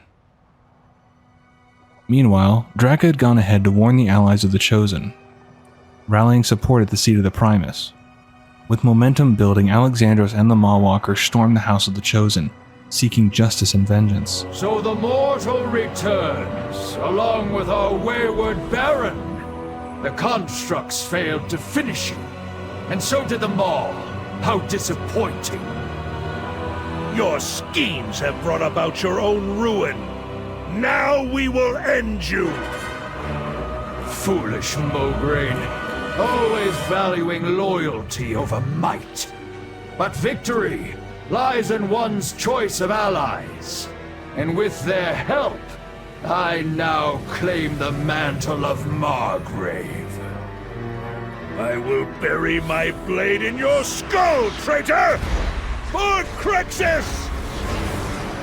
But Vyraz was ready. He met their challenge with overwhelming force. His guards pressed in, the battle turned. Even the Ashbringer could not overcome the tide alone. It was Draka who saved them. Rushing into the fray, she called them back and led them to the seat of the Primus, now under siege by Vyraz's corrupted allies. There, the Mawwalker took up the blade of the Primus, and with a single decisive strike, they opened the ancient seat's defenses.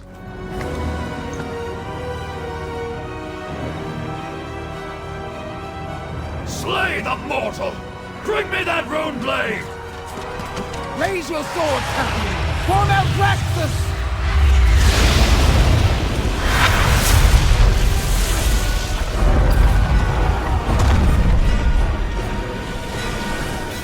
A surge of power swept through Maldraxxus. Viraz's forces faltered and fell back. Even in death, Alexandros' war was not over. He remained stationed at the seat of the Primus, standing as one of Maldraxxus' last true champions. When word came from Xandria, the paragon of courage and bastion, that the House of Constructs had launched another assault upon the Temple of Courage, Mograine did not hesitate. He volunteered to lead the defense himself. With him rode the Necrolord-aligned Mawwalkers, and together they sought not only to protect Bastion, but to restore the fractured honor of Maldraxxus. But trust was not easily earned. Xandria made her terms clear. The Necrolords would only be tolerated so long as they helped destroy their treacherous kin. The battle began at the temple's outer rim, where Mograine and the heroes disabled the Construct's defenses. Side by side with Xandria, they flew toward the necrotic wake, now little more than a ruin veiled in toxic clouds conjured by necromantic filth. Kyrian wings could not pierce the corruption, but Mograine had no wings. He had a blade. Within the corrupted sanctum, the Ashbringer and his companions carved through the construct necromancers. Among their cruel laughter rose a familiar voice. Baroness Antolite. Once an arena rival of Mograine, her bitterness had only festered in undeath. Still, she had never bested him, and she would not now. When the skies cleared, Xandria and her forces swept in. The tide turned. Together, they marched on the necropolis Zulramis and ended Antolite's life. Outside the temple gates, Xandria admitted that her people burned with a desire for vengeance. Alexandros offered a measured reply. They would need time, but Maldraxxus would stand with Bastion. Yet as the tension eased, Mograine turned solemn. He asked Xandria a question that had long haunted him. Why had the Arbiter not chosen Bastion for him? He had lived his life in service to the light. Was his faith not strong enough? Had undeath tainted his soul? Xandria's response was gentle but firm. The light has no dominion here. Seeking understanding, she brought him to Agthia's repose, a sacred site of reflection. There, amid Bastion's tranquil skies, Mograine meditated upon the scrolls, and in the stillness he saw the truth. His courage did not spring from devotion to the light. It came from love, the memory of his family, Elena, Renault, and Darien. Had he been sent to Bastion, those memories would have been stripped from him, his burdens discarded, his soul quote-unquote purified. But they were not burdens, they were his strength. The Arbiter had not made a mistake, he belonged in Maldraxxus. As the Mawwalkers returned to Draka with news of victory, Alexandros lingered in Bastion for a time, reflecting quietly beneath the golden skies. When he was ready, he joined Xandria at Archon's Rise to plan the next strike. Mograine proposed a bold strategy. Use the heart of Margrave Garmal, ruler of the Constructs, to empower the Kyrian Crest of Ascension. Xandria agreed. In return, she spoke of a forsworn called Uther, whose name stirred old echoes. The allied forces of Kyrian and Necrolords descended upon the Construct stronghold, bringing the flying fortress Xericris to bear. Mograine and Emini led the charge at the western gate, while the Mawwalkers fought beside Xandria on the eastern front. Yet progress was halted. Garmal had unleashed monstrous juggernauts, creatures of stitched Kyrian flesh, whose hides defied ordinary steel. Reinforcements arrived. Kinthia led the Mawwalkers to Mograine's side. The Ashbringer devised a plan. The rune blade known as the Blade of the Primus would be their key. The heroes absorbed the essence of Garmal's minions into the weapon. Then, mounting his Deathrock companion Morrow, Mograine took to the skies above the Stitch Yard, unleashing the blade's power and annihilating the Juggernauts in a blaze of unholy fury. With the gate shattered and Garmal exposed, they advanced to the Ripening Pond, the final bastion. Mograine and the heroes held off waves of defenders while Xandria faced Garmal in single combat. At the climax of the battle, Draka directed Xeracris to fire a piercing bolt of anima, striking Garmal down. Victory was theirs. Alexandros urged Xandria to claim Garmal's heart, as planned. Soon after, Draka appeared bearing dark news. Within Garmal's private tower, she had discovered canisters of anima stolen from Revendreth. Before leaving, she instructed them to search the rest of the tower. At its peak, they uncovered the Mantle of Eternal Victory, a relic once belonging to the Primus himself. They returned it to the seat. But there was still one final enemy to face, Kel'Thuzad. The assault on the House of Rituals began with Necrolords breaking down the side gates, forcing a path into the Grimorium. There they encountered Baroness Ninidar, one of the Lich's most fanatical servants. Empowered by stolen anima, she clashed with Mograine, Draka, and the Mawwalkers, but her greed proved her undoing. She drew too much power and destroyed herself in the process. Deeper still they pressed, reaching the Prime Arcanum, where Kel'Thuzad summoned a monstrous Maw Infernus. The tide nearly turned, until the Venthyr Covenant arrived, tipping the balance. With their aid, the abomination was destroyed. At last, they reached Naxxramas, where Kel'Thuzad awaited. Standing over the imprisoned Margrave Sindane, the heroes spread out, Mograine and his allies holding back an endless tide of skeletal minions, while the Mawwalkers faced the Archlich directly. Though defeated, Kel'Thuzad escaped, but Sindane was freed, and pledged her allegiance to the Necrolords. As silence fell over the battlefield, Alexandros stood beside Draka. "There is still much to do," he said.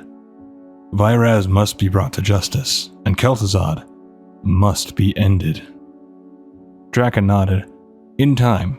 For now, let us return to the seat and savor what we have won." Even as the battle for Maldraxxus neared its end, the Ashbringer's war was not yet finished. When the United Covenant forces invaded Korthia, the hidden realm dragged into the Maw's clutches, Alexandros stood among them, an unwavering symbol of will and discipline. At Keeper's Respite, he took his place alongside the commanders of Death's armies, guiding the Necrolord legions in the campaign against the Jailer's twisted domain. Then came the assault on Desmoterin, the fortress at the edge of damnation. Mograine led the charge, rallying the dead and the defiant in a storm of steel. By his side fought champions of legend, Draka, Thrall, and the ever-resolute Mawwalker. Together they broke the enemy lines, rescued a contingent of imprisoned Forsworn, and brought low the final traitor, Vyraz. With the betrayers slain, a long chapter of Maldraxxus came to a close. Returning to the seat of the Primus, Mograine arrived with the liberated Forsworn and the long-lost allies from Bastion. There, he witnessed the culmination of the struggle. Draka was named Margrave of the Chosen, a title once carried by Crexus, now passed to one who had truly earned it. As the crowd stood in silence, Mograine turned to the Mawwalkers beside him. "With Vyraz's death," he said, "my quest to purge the corruption from Maldraxxus is complete." But his gaze did not soften. "Yet honor demands more of us. There are still lands in peril. Until they are safe, we cannot rebuild."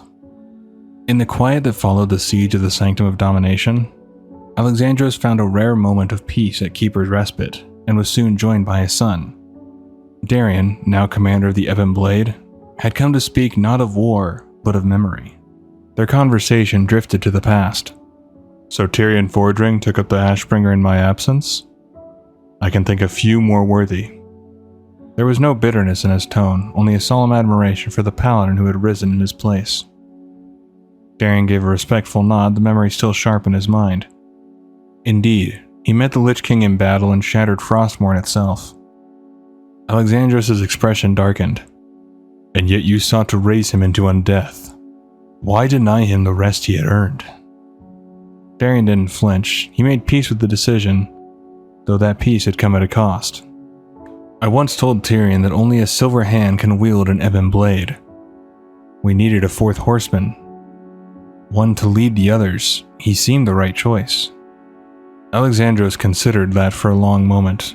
The burden of undeath, of legacy twisted by necessity, sat heavy on his shoulders, and heavier still on his sons. "It appears fate chose differently. This is not the legacy I meant to leave you, Darien. But Darien met his father's gaze with quiet resolve. Though the road had not been the one Alexandros envisioned, it had been walked with purpose. You taught me to defend that which I hold dear.